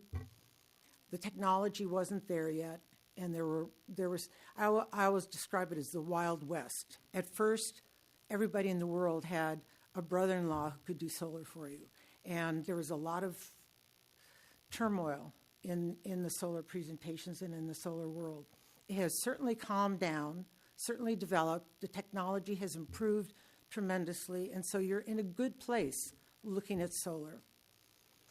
You're also in a good place because, as Hector has shown you, you have a tremendous background. You've already picked the low-hanging fruit. I mean, you have really done exactly what you're supposed to do. I'm very impressed with all the work that has been done for this. Thank you. Speaking of water.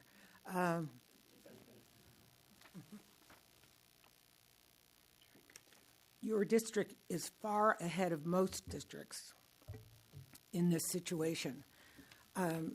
When you go through and see all of the things that you have as your base, you're ready now to go on to what you can do to generate energy. Do they all have the handouts? Perfect. Okay. And please ask me questions as I'm going through, any questions that you have. Tonight I'm going to be presenting this overview. As Candace mentioned, it's going to just give you information about solar. You're the ones making the decision. So whether or not you go forward with it, this is up to you and how you direct your staff to go through it. Yeah. I always say we're in the middle of a resource revolution right now, and especially as I heard all of the things that your school district is doing with regard to you have a new app, you have all this technological stuff going on, and all of the energy efficient situations that you have been developing will be part of this or are part of this resource revolution. What you need to do now is consider whether you want to move into energy generation. California schools are in the forefront of this. And I think California, strangely enough, it's California and Massachusetts. Now, I always think, California has the sun, and you'd think that we'd be way ahead of Massachusetts, but they've gotten into it as well. But California really has been the pioneer and will continue to be so. Another reason that California has done this, I think, is because of the problems with financial support that we have, the up and down state monies. And how can you control that? How can you control your budgets? Well, one of the ways that you can control it is to get a handle on energy costs, and at least to get those energy costs in such a manner that you control those costs a little bit more than the utility company. Maybe not entirely, you'll never be able to do that, but a little bit more so that you know what you're going to be paying for energy in the next 10 years, 15 years, 20 years. And one of the benefits that solar has provided is to do that for individuals or for individual school districts. So the first benefit, the financial benefit, you can find all kinds of calculations now that there have been solar projects going on for long enough time to actually measure. You can get numbers that are anywhere from saving 20 to 40%.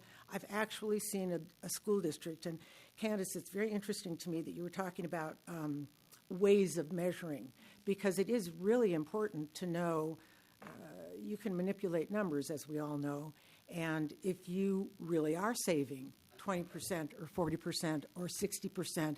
But I did see one school district that thinks that they are saving 60% of their of their energy costs by generating solar energy and purchasing a portion of their energy through solar.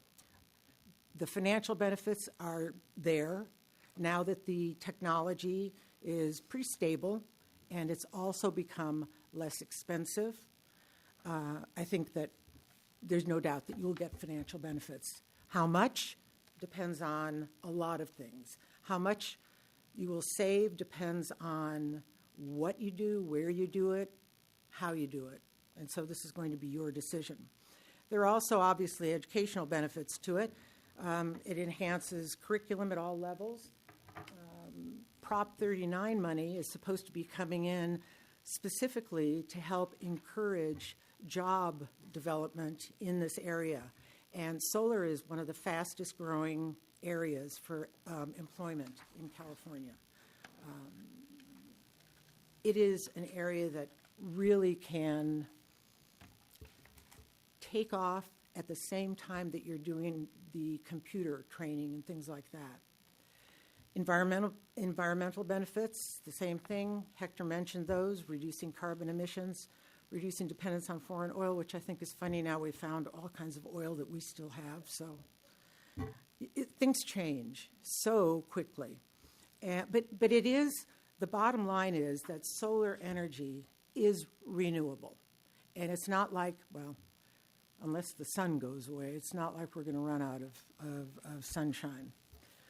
I'm going to skip over the challenges to implementation unless you want me to talk about them because, yeah, I want to get to the real heart of the matter. Let's go over to the two main approaches to solar. Option 1. Page 10, or 10 on mine. In the solar world, you have two choices. I mean, these are two big choices. One is you can own your own system, install it yourself, run it yourself, operate it yourself. It's on your campuses, your sites, wherever you're putting it. And you use that energy, that's your energy. Instead of buying it from Southern California Electric, you are using your own. It doesn't cover 100%. You have to pay the utility for the infrastructure so that it'll still be distributed by SCE. The other option is if the solar company comes in and builds solar systems, I love to say that, builds solar systems on different sites, they run it, they own it, they operate it, and then they sell the school district energy at a lower price. And you lock in that lower price, that is projected over a period of time with the specific amount that is going to increase over that period of time for 20 years, usually 20, 25, some places have done 30 years. I don't know if any of you have solar on your homes, so some of you already know. Okay. It's very interesting that one of the options, having the solar company own the panels and all of that, is now just now being available to homeowners. It hasn't been before. You were having to buy the system before. Now they're doing it a little bit differently. But this first option, if you own the solar system, one of the benefits, in fact, let's just move to the benefits and let's move to the next slide. So the advantages of that, the first advantage, energy cost savings. You're going to see energy cost savings with either option, if it's done right. And we'll talk about the horror stories. But you will see energy cost savings with either system. The difference is with your own system, there will be more of an energy savings ultimately because you will have to first pay off the capital costs to implement the system, to build it, to construct it, and all of that. But ultimately, you would save more on energy costs than with the other option, which is a power purchase agreement. The other thing that is a nice advantage is you would get more environmental benefits. And you don't get tax benefits because you're not taxable. And so they go to the tax investment, and the advantages to you are a little bit more structured in the sense that you get certain subsidies. The disadvantages, and the biggest disadvantages, as I see it, is a significant capital cost. There's one example I have in here, and I think it was the installation. This was for a very large solar project, but the installation costs, construction and installation, were $65 million. But this is a huge district. They did it at 51 different sites. I'll talk about it in a minute. But it's in the millions. When you own it yourself, it's in the millions. So that's, to me, the biggest disadvantage. Also, some districts don't like to own it because that means you're responsible for the construction from start to finish. We usually do design-build projects with solar. But you go through the whole construction yourself because it's your system. The other thing is that you're then responsible for the operation of it, the maintenance of it, and any security issues. Now, usually districts that do own their systems, they enter into an operations, maintenance, and security contract with a third party so that you don't have to do it yourself, but it is yours. The second option, which is a power purchase agreement. Thank you. You're fast. She's the one who slid into third base, by the way, on the championship softball game, and I just borrowed her story. You got third base, but not. Oh, not. It's okay. Bottom line is she was. But she was good. They won their game. It was a championship game, and they won. She did injure herself, but not like that. Mine's just a. Well. In the other option, you don't own the systems. The panels, the solar panels, all of that technology is owned by the solar company, the solar vendor. They come in and they build it, they construct it, they install it on your site. You give them an easement, or it could be leasing. I suggest an easement because that gives them less of a property right. Give them an easement for a certain area, and they install it. They own it. They finance all the capital costs. And then they operate it, maintain it, and then they sell you the energy at a certain rate. And I would say don't sign unless they're selling you at a rate that's below what SCE is charging you. I mean, you want to make sure that you get some good numbers in there. And then the escalation rate, make sure that escalation rate doesn't go up so high that you end up paying more than you thought you were going to. Those are the two basic types of a power purchase agreement. The advantages you can see, the advantages are the same energy, you don't get the same energy cost savings, but you do get savings. The advantages in terms of the price is you have a set price. You can tell, you can budget better. School districts have to budget without even knowing how much money they're going to have. They have to budget without knowing what you need. But with this, at least it gives you an idea for the next 20 years how much it's going to cost you for your energy. By the way, energy costs, I understand, you can tell me more about this, are the second highest costs after salaries in a school district. I don't know that that's accurate all the time, but in some studies I have understood that, but they are high.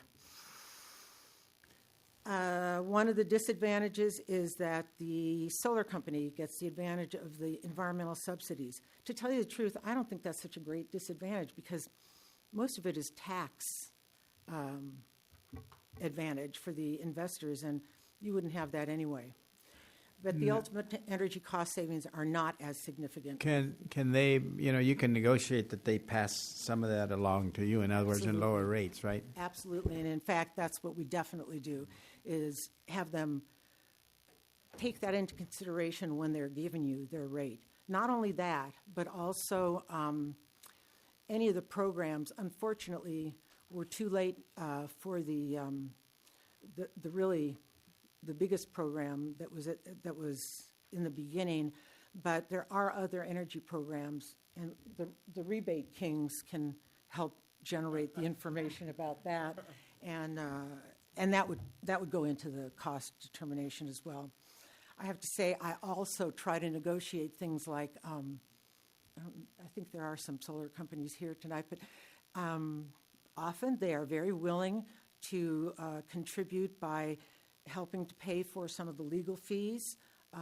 Often they're willing to help contribute by giving scholarships, jobs, internships, all of those things that I think that are very beneficial for them as well as for the school district, and I would suggest you do that. I wanted to give you an example, several examples of successful ones, successful projects that have been going on. The first one, Antelope Valley. They have a fairly large, 9.6 megawatts solar photovoltaic system at 10 school sites.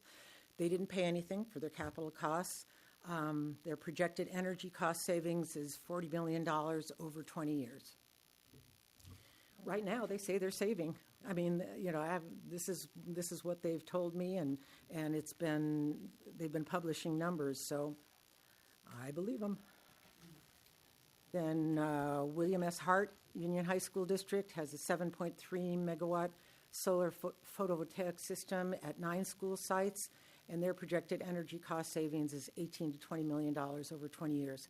It differs so much from district to district. So much depends on where you're located, how many sites you have, what you can put in there. I mean, it's a very complex determination. So you'll see different types of systems, and you'll see the variation in the numbers. William S. Hart is more like we are, right? I mean, not William S. Hart, Antelope Valley, and William S. Hart maybe is was that in Northern California or? Yes. Yeah. Well, no, William S. Hart's in Los Angeles. Los area. Angeles. Oh, That's Magic north. Mountain. Oh, okay.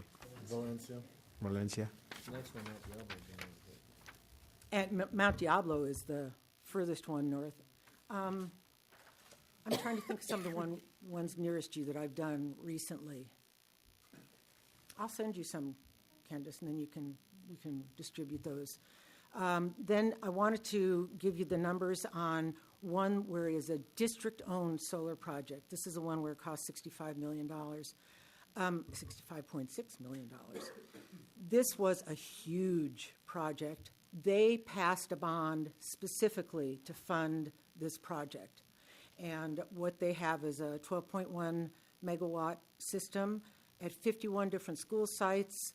Now, and what they project as their energy cost savings is $3 million annually because they own it. Is that after interest and that sort of thing, debt service? So they still got to pay the debt service? Right. But you also have like $3.3 million annually, but over 20 years, they're just barely making their costs back after 20 years. It's, okay, yeah. They're not. That's right. Because they got to pay 3.3 times 12, close. They got to to pay the debt service on that, so probably $3 million of that goes to. They're still in the hole after 20 years. No. You got to pay the interest. So. Wow. When you're looking at solar, here are some of the issues of concern. Where you want to locate the solar arrays, you want to take into consideration a number of factors. The solar company will tell you what they calculate to be the best places, the best what's the one where they shift it up and down? Anyway, They use a little device that moves they bring out, and they can tell you where you're going to get the most maximum amount of savings. But you may not want your solar panels to be there. They may say, we want to put these solar panels right in the middle, right in the front of the school, and that'll get you lots of savings, and that'll get you a lot of energy. Well, then you are part of that determination, both in both options, whether you're doing it yourself or whether you're doing it through a PPA.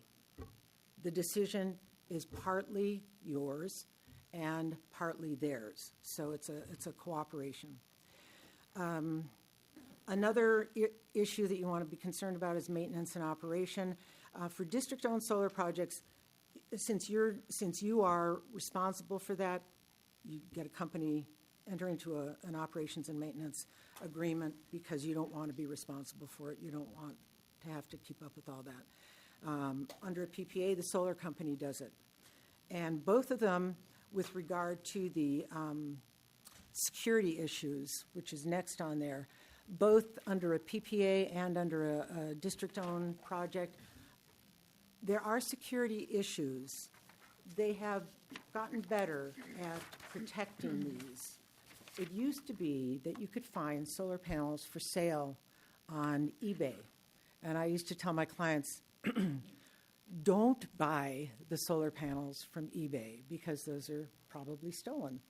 And they used to install the solar panels lower to the ground so that people could just come along and pick them. I mean, I'm just amazed that they just pick them up, take them with them.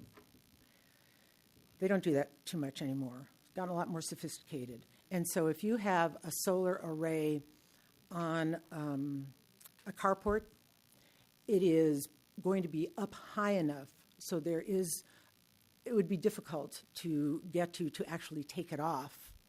And then whether or not your security measures are extensive enough, they're usually fairly well protected.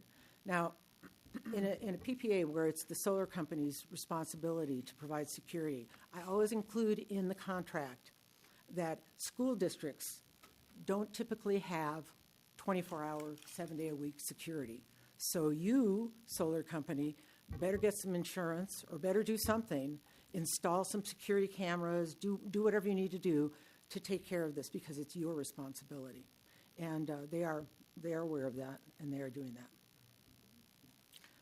You also want to make sure you get some guarantees. You can get performance guarantees from both situations. In a PPA, typically what they'll do is they'll say, we will guarantee the performance of this system to 85% of what we projected the solar production would be.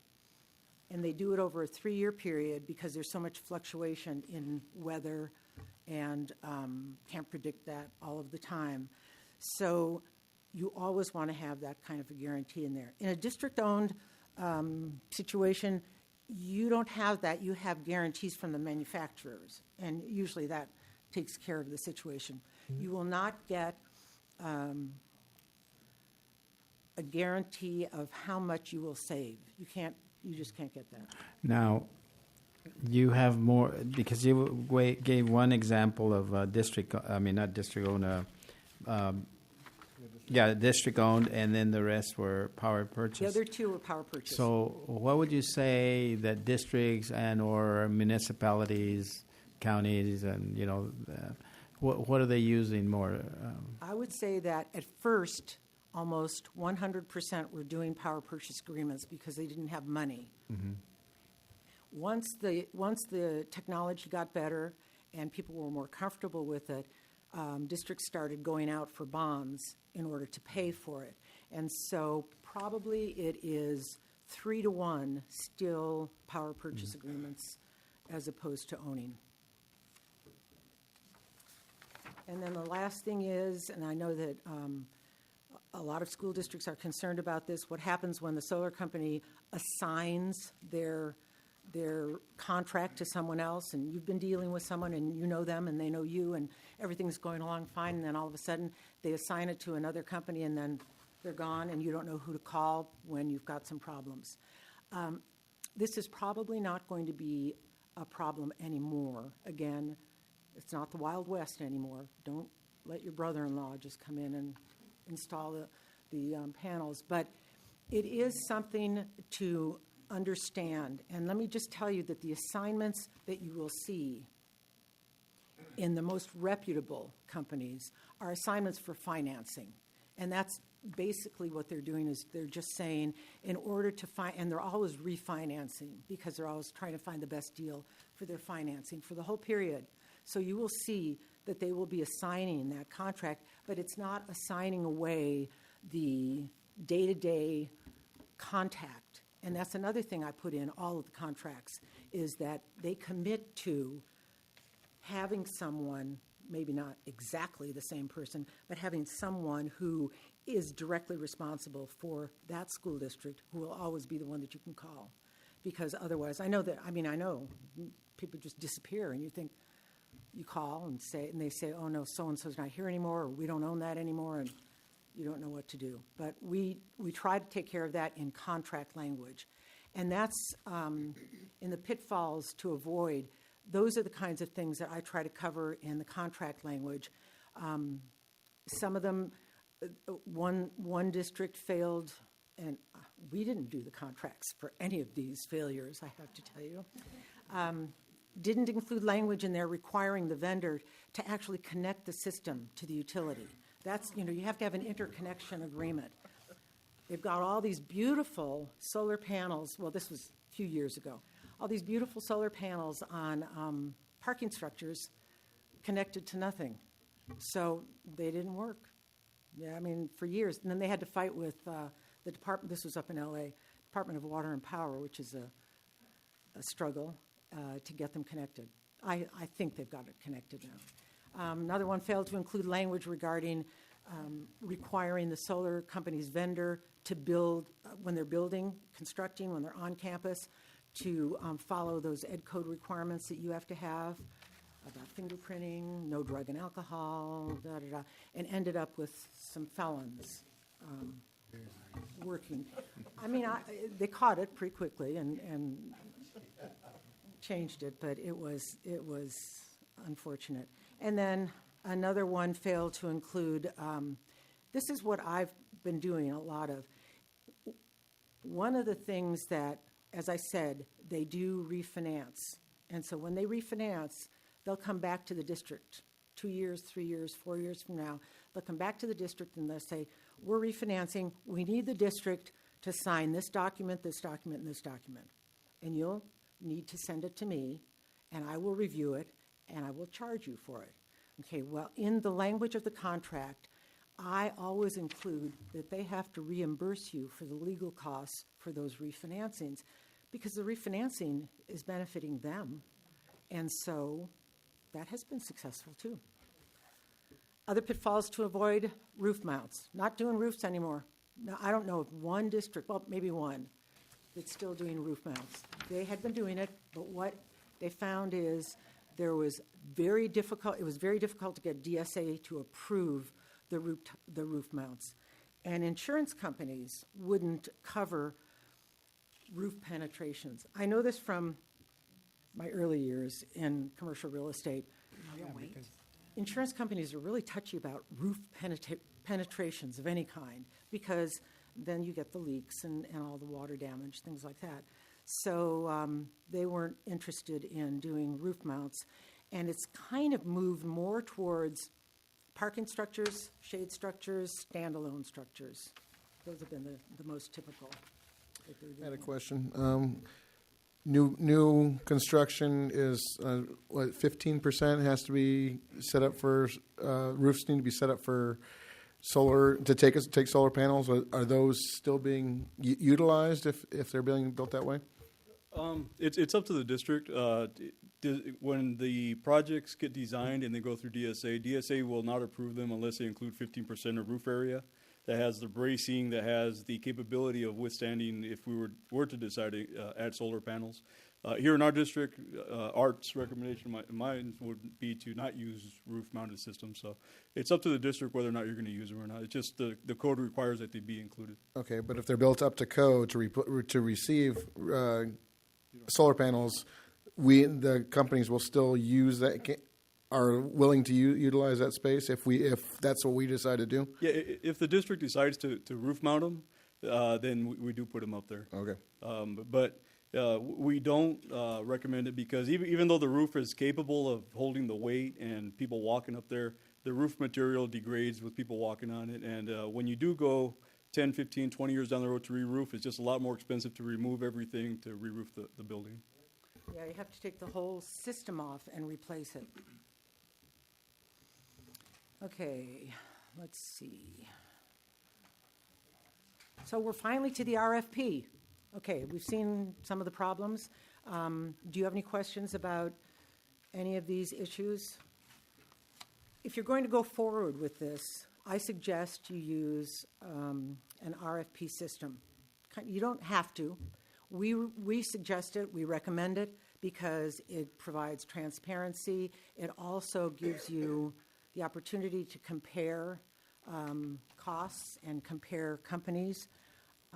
So I would recommend that you put out an RFP, a request for proposals, you don't have to do it to everybody, the whole world. And in fact, I would recommend you only limit it to maybe 3 companies that you've heard something about or read something about or done some initial research on. And I think there have been a couple, at least 2 that I know of, companies that have given you some information. So keep it down, because when you're going to compare, you're going to have to go through a consultant, an expert who can take those numbers that they're giving you and modify them so that they are equal, so that you're comparing apples to apples and oranges to oranges. And companies use different assumptions when they are doing their calculations. So whatever the assumptions are have to be normalized in some way. And that's a very complex process. I'm sorry, is that? I thought maybe they said, is that, Candace, is that you saying enough? Yeah. Candace told me she would, a hook or, that's it. So I recommend you go through the RFP process. And that's a good way in your RFP to have your whole, whoever is involved in it, a board member, your staff members, whoever's involved in getting the RFP together, to talk about what do we really want? What do we really want? Do we want solar on every site? There was a district that we just finished doing their solar project, and they were offended that they had their district office left out, and so they asked to have it put in, but they wanted solar on every site because in the community it was very popular. They wanted to see it everywhere. Other districts, there are certain areas, certain residential areas where they don't want any solar panels anywhere. So it's up to you. It's just very individual. Also, when you're doing the RFP responses, you can put in there that you can include in the RFP that they give you a possible proposal for a district-wide project or a limited project, or of course, you don't have to accept any of the responses from the RFP, and you can say, no thanks, we're just going to think about this a little longer. So it is pretty much up to you how you want to do it.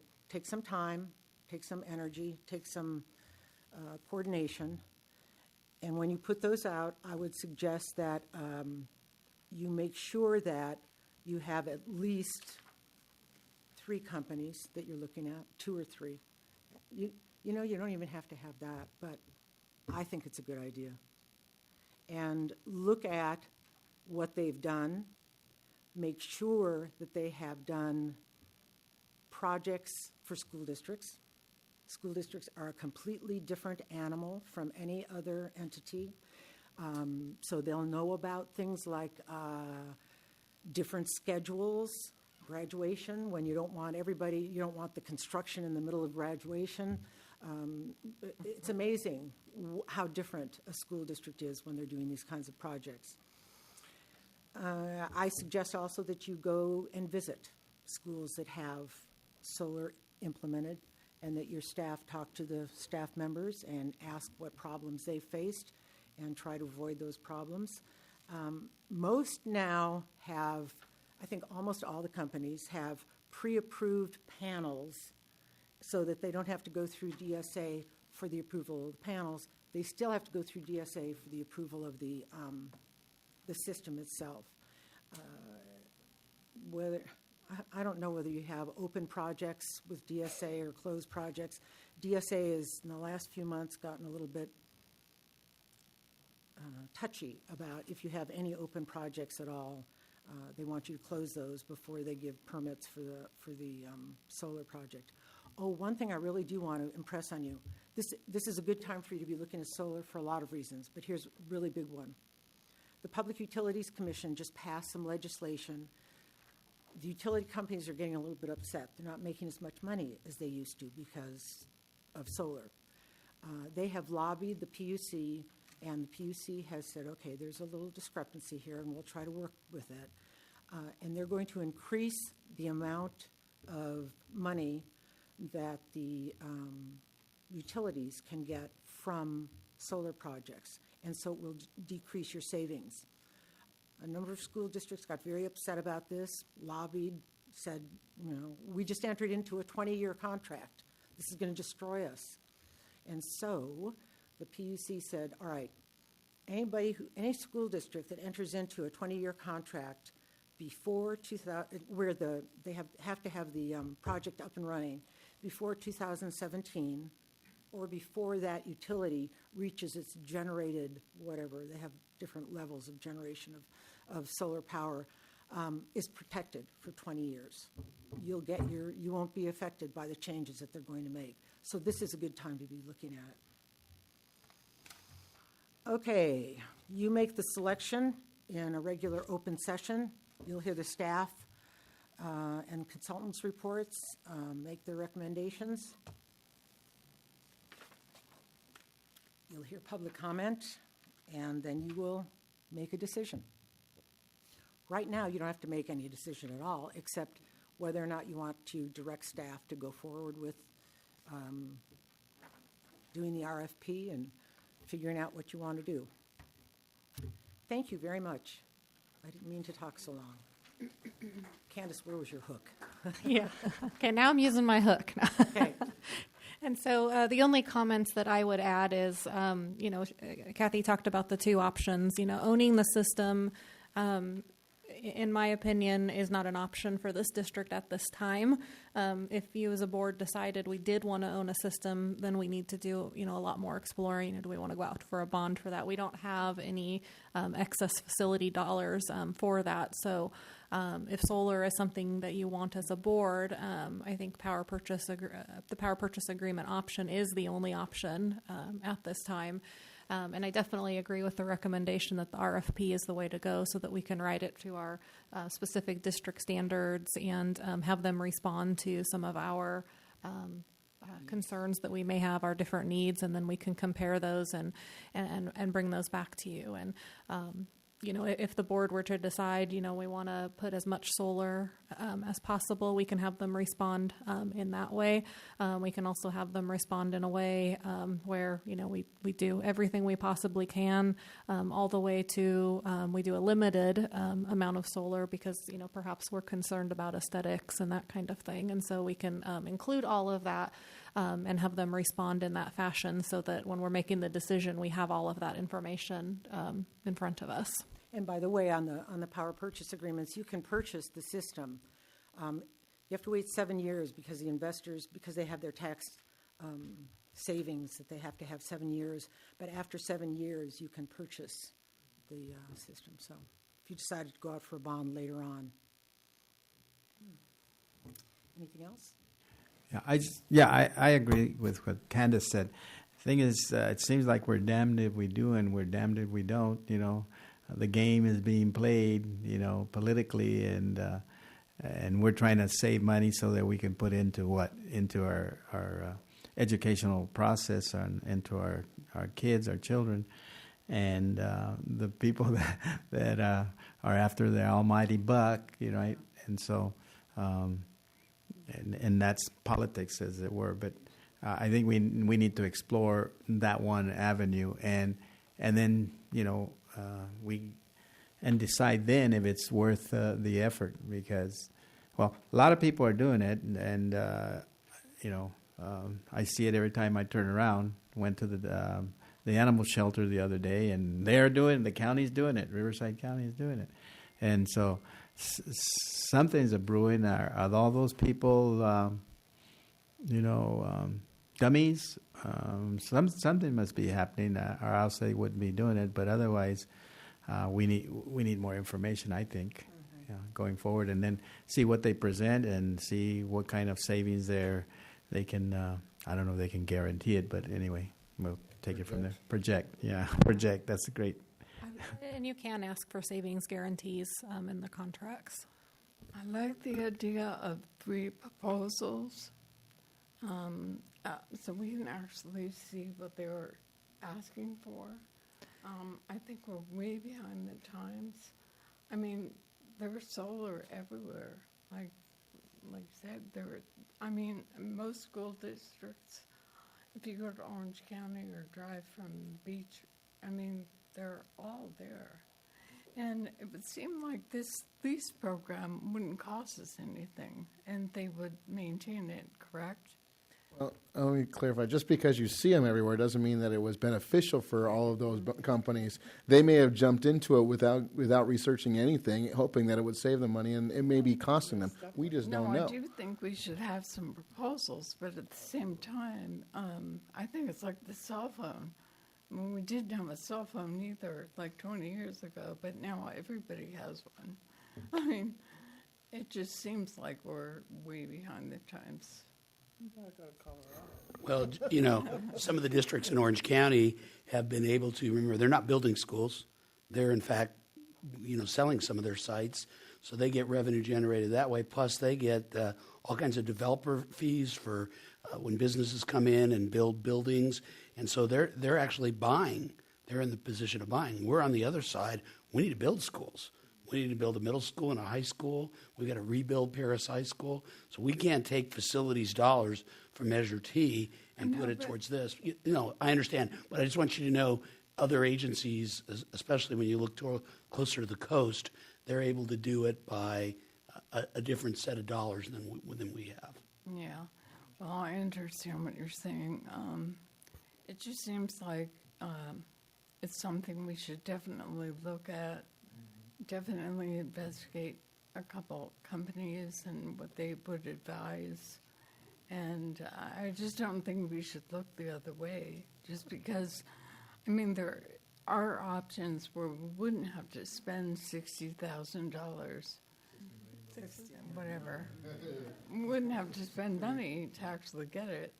That's what most people, I think, are doing. And that's our recommendation as well, that, we've done all of the things that Hector has talked about. And so, in that little wheel that he showed, now we need to look at renewable energy, and the best way that your team of experts can recommend to you is to do an RFP. So that we can study those results. We would study that, and then we would bring back a recommendation to the board. What time frame are we talking about? Well, you don't have to get up again, Kathy. I won't make you. We would work as quickly as we can. We would use Kathy to write that RFP for us, so that we make sure that we're getting responses back that include the information, so that we can avoid those pitfalls. We don't want some other school district listing us on their board presentation, and don't do it like Paris. And so we would work as fast as we could. We would have the RFP on the street, and we need to give the solar companies enough time to do their calculations and make a meaningful proposal to us. Just because how much time are you talking about? Months. Yeah, months. Oh, yeah, that's... Yeah. And actually, the construction itself is very fast. Mm-hmm. So it's not one of those projects that takes forever. Yeah, that's what I was concerned about. Yeah. What we can do, if it's all right with Dr. Greenberg and Mr. Nellison, give us, some months to work on this. And if we don't have anything to bring back to you before the end of the calendar year, at least perhaps Dr. Greenberg and Mr. Nellison would allow me to give you an update that, we think, because at that time I think we'll know, as we get into it, we need 2 more months, or it'll be next month or something like that. But we will work on it. Great. Thank you. Yeah. And the last thing I'd like to say is, let's not forget what Hector said in the beginning. This district has been a leader in saving energy by not generating power, meaning through all the energy, the savings that Art and Hector have done. So, there's a lot of ways to save money. This is the last way for us to save money, but we've saved a lot of money, and we've invested in building better systems at school that actually save us money in the long run, too. So, again, I think it's a comprehensive plan, and I think solar, obviously, is the way to go. I can tell you, having had one probably longer than anybody in this room, 8 years of 56 panels, it's better to own it as a homeowner than do any kind of leasing. That's the horrible way for a homeowner to go. This just, when you say power purchase agreement, I think of some districts close by that have had really bad power purchase agreements, and maybe because they didn't use an attorney as skilled as you. Right. But this isn't, you aren't leasing anything. Right. So just remember that. And it is different for homeowners and the residential area. But power purchase agreement, you're just buying cheaper energy. Right. Thank you very much, everybody. Thank you.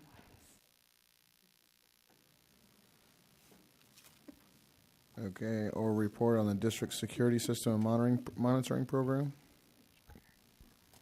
Okay, as the, let's see, who's starting? Hector? Yes. Okay, you're close. You start. This presentation will be much shorter. We want to give you no. The board asked for a thorough presentation, and I appreciate you doing that. So as she scoots out of here, but we wanted to give you an update on the status of our current security systems, what we're looking for in a security system, the cost of. Don't they look nice? Yes. Wow. I have to take a picture. It's almost as if somebody said that, we need to look a little nicer. Somebody mentioned something.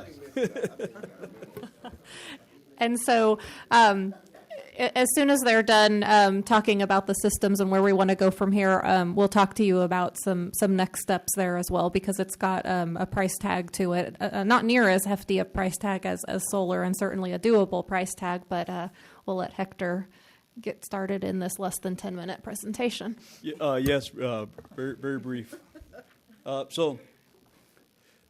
start off, we'll talk about the agenda. You see the team up here. We have maintenance operations facilities, myself and Art, IT, Shane, risk management, Judy, and purchasing, Nick. Moving forward with our system, it's going to take the whole team to implement a system that's going to do justice to the district. So Art and I are going to talk about the history and current conditions of our security system here in the district. And just a really quick, light comment. Art, you and I are talking about historical things in the district. Maybe we've been around for a while. So,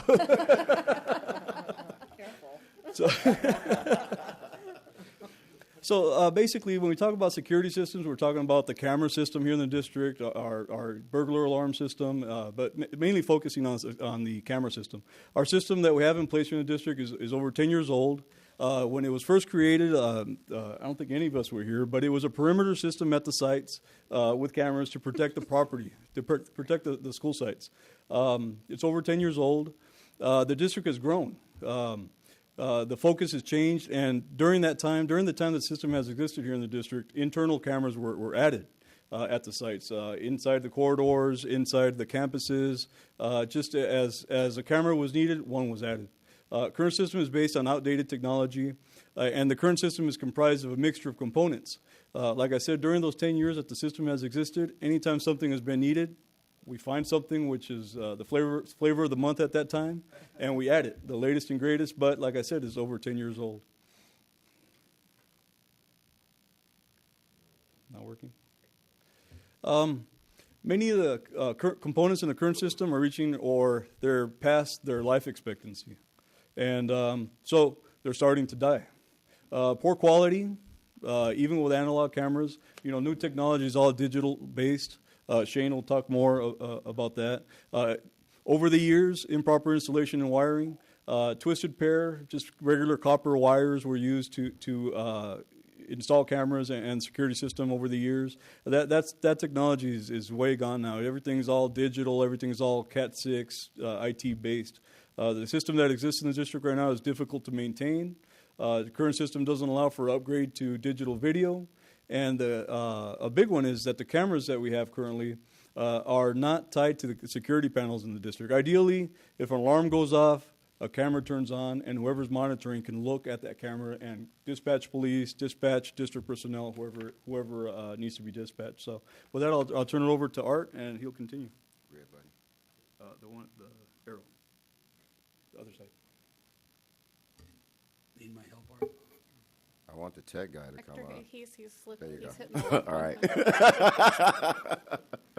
All right. The camera locations there we currently have a night out, not ideal. I said night. I'm sorry. Because our district has grown and the footprint of our facilities have changed with the new construction and modernization. Current digital video recorders are not enterprise quality. There's no backup. The low-quality hardware, they are proprietary systems. Analog cameras are poor resolution. Oh, and currently there's no outside company monitoring our facilities or our cameras at all. We have a roving security service. All they do is observe and report. We've kind of got them to be almost like a first line of defense for us. So the people in the neighborhood will see at least we have something out there. Currently, last year, 2014 school year, we paid them $108,000. This year, 15-16, we'll match or either exceed that. Now, here's Shane. All right, So we're keep gonna talk that about $108,000 in mind when we get to the last slide. We'll redirect that. So knowing where we came from and where we kind of are right now, we'd like to talk about what a proposed solution is for this. Could use some help, Shane. Yes, sir. So the first thing we know is instead of dealing with this kind of site by site, we want to have a district-wide solution. So basically, we want to have every school site tied into a one main system where everything is the same, everything operates the same. Yeah. Oh, okay. Thank you, Sarah. The next thing that we identified that we needed to do is we know that we are not the experts in video surveillance, so we want to engage expertise. Nobody here, has a degree in video surveillance, so we know that we want to reach out and find experts. We also know that we want to build partnerships, long-term partnerships, with those experts and also with other vendors. We know that we want to make a new system. We want to make sure that it is scalable. So instead of having a system that we kind of outgrow every few years, we want to make sure that every time we want to go and add a camera, it's easy to do. We want to make sure that the system is non-proprietary. So as Hector said, whatever the new flavor of the month is, we want to make sure that we can plug that right in and there will be no problems. This is a big one. We want to make sure that we have a converged system so that the cameras, the alarm panels, the notifications on campus are all tied together. And we also want to make sure that it's very easy to access. This is a key one for site personnel. Whether you're on an iPhone, an iPad, looking at it from a computer, or a remote monitoring station, we want to make sure that everything is very easy to access. And with that, I will hand it over to Judy. I know how to work that. She's the only one. And another really important piece was having partnerships with law enforcement. So, or first responders. There you go. So we integrated the Riverside County Sheriff's Department when we're looking at this, when we're looking at work camera placement, but also we want to make sure not only for investigations, we have a partnership with them. When they need help from us, we give them access to our camera system. But when we're looking at a district-wide solution, we also wanted to, we're talking about armed intruder, those kind of things nobody really wants to talk about, but we need to make sure that if something like that would happen, dispatch would have access to looking into the camera system. It could help the deputies who respond and those types of things. So we're working with law enforcement, and also it also is another way to work after hours when there's issues and they're called out. So we're just having that partnership with law enforcement. All right, so we wanted to talk a little bit about the action plan and status. So as Shane had mentioned, we want to engage expertise. So the most important part about that, because we're not camera experts, was hiring a consultant. We want to make sure that consultant was professional, knowledgeable, and most importantly, objective. We didn't want that person selling us anything at all or to have an allegiance with any particular vendor. So the first thing we did as soon as we hired that security consultant, we did very, very thorough site walks. We actually broke it up over 2 full days, went to every single school site in the district. We met with, we took the business management team, we took the security consultant, and we met with site admin, site staff, And, like I said, we did a very, very thorough job recommending camera locations, looking at what they were going to need wiring-wise, talking about the technical needs of the cameras, and, just kind of seeing where we were at. So once we had all that together, we worked with a consultant to develop drawings, scope of work, specs, service level agreements, warranties, all those kinds of things that we would be including when we went out for what I'm going to talk about in the next slide here, which was searching for our qualified contractors. So we'd heard a little bit about requests for proposals for solar earlier. We took it actually one step further. We added a request for qualifications as a first piece. So we used that request for qualifications to kind of whittle down the contractors that were going to actually be qualified to do the work. So rather than sending it out to everybody, we sent it out to everybody first, whittled it down, and once we had those contractors, we sent them the actual RFPs, the request for proposals.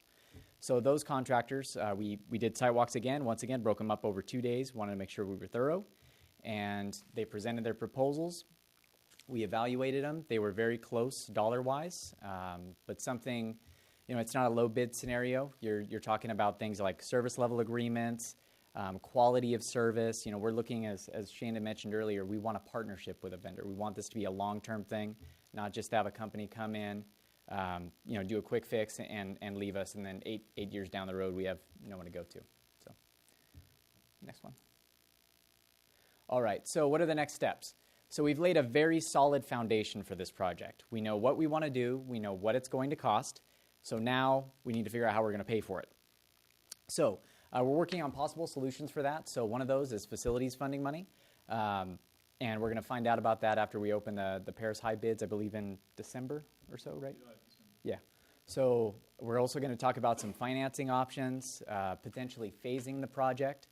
And then also, as Candace had mentioned earlier, keeping that $108,000 a year in mind, using part of that, or all of that money, to be replaced with a camera system, essentially, that would be externally monitored and alarm-based. So once we have a solution for you and we've got everything together, we'll bring it forward at another board meeting, and that wraps it up. We figured you'd appreciate brevity at this time of night. So. And just one final comment. It's looking like the recommendation that we'll bring forward to you. I've talked a little bit with Scott Smith, our financial advisor out there, and I think the best possible solution will end up looking like doing a short-term financing for this project so that we could implement it all at once, because school security is of course, important. We do have some facility dollars that we can access currently. I don't know that we want to wait until after the Paris High School bids are opened, and if we structure the financing to where there were no prepayment penalties, then we could certainly pay that off early if those bids come in, lower, or as we hope. Hector's crossing his fingers. But at least it gets us into a situation where our camera systems are as we would like them to be, and then we could begin saving that $108,000 a year, which would be more than half of what the payment would be. So that seems to make sense right now, but we've not begun looking at those financing options. So hopefully we can be back before you, maybe even as early as next month. Yeah, I like that idea, because who's going to go first? If you were going to say, oh, okay, we'll do it here, but we won't do it over there, and pretty soon you get everybody saying, well, why us? Why didn't we go first? And as well as you do something, and you plan to do it, okay, we'll do it next year, we'll add the other one. It may be 3 years, or maybe you may never get to it, so might as well do it right the first time, do it all. Yeah, in my estimation, after the savings from the roving security, we would be looking at paying less than $100,000 a year for 5 years. And that's, in my opinion, that's a small price for the security systems that we need. So thank you. I think we were, good job, guys. Under 10 minutes. Any other questions? No?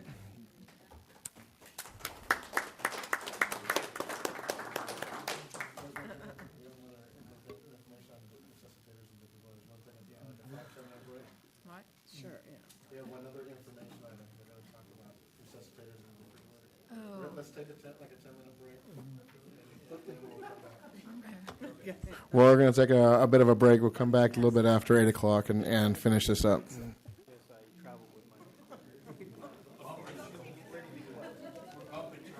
Sorry, Charles.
No, it should be showing right here, though.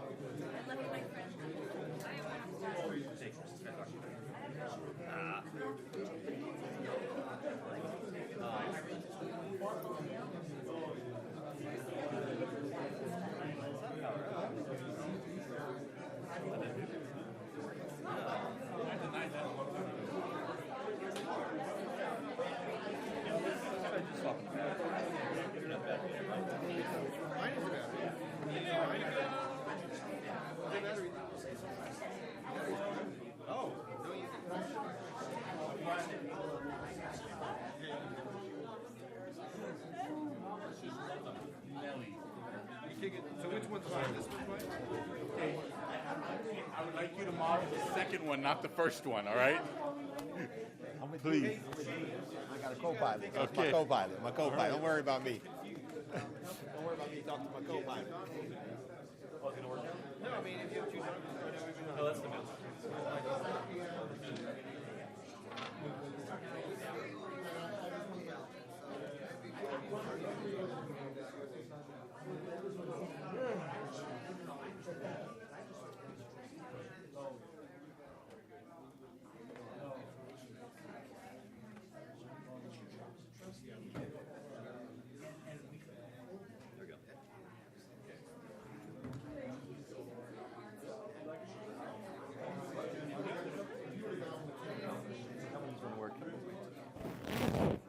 Joe, he's the technology. Hey, how are you?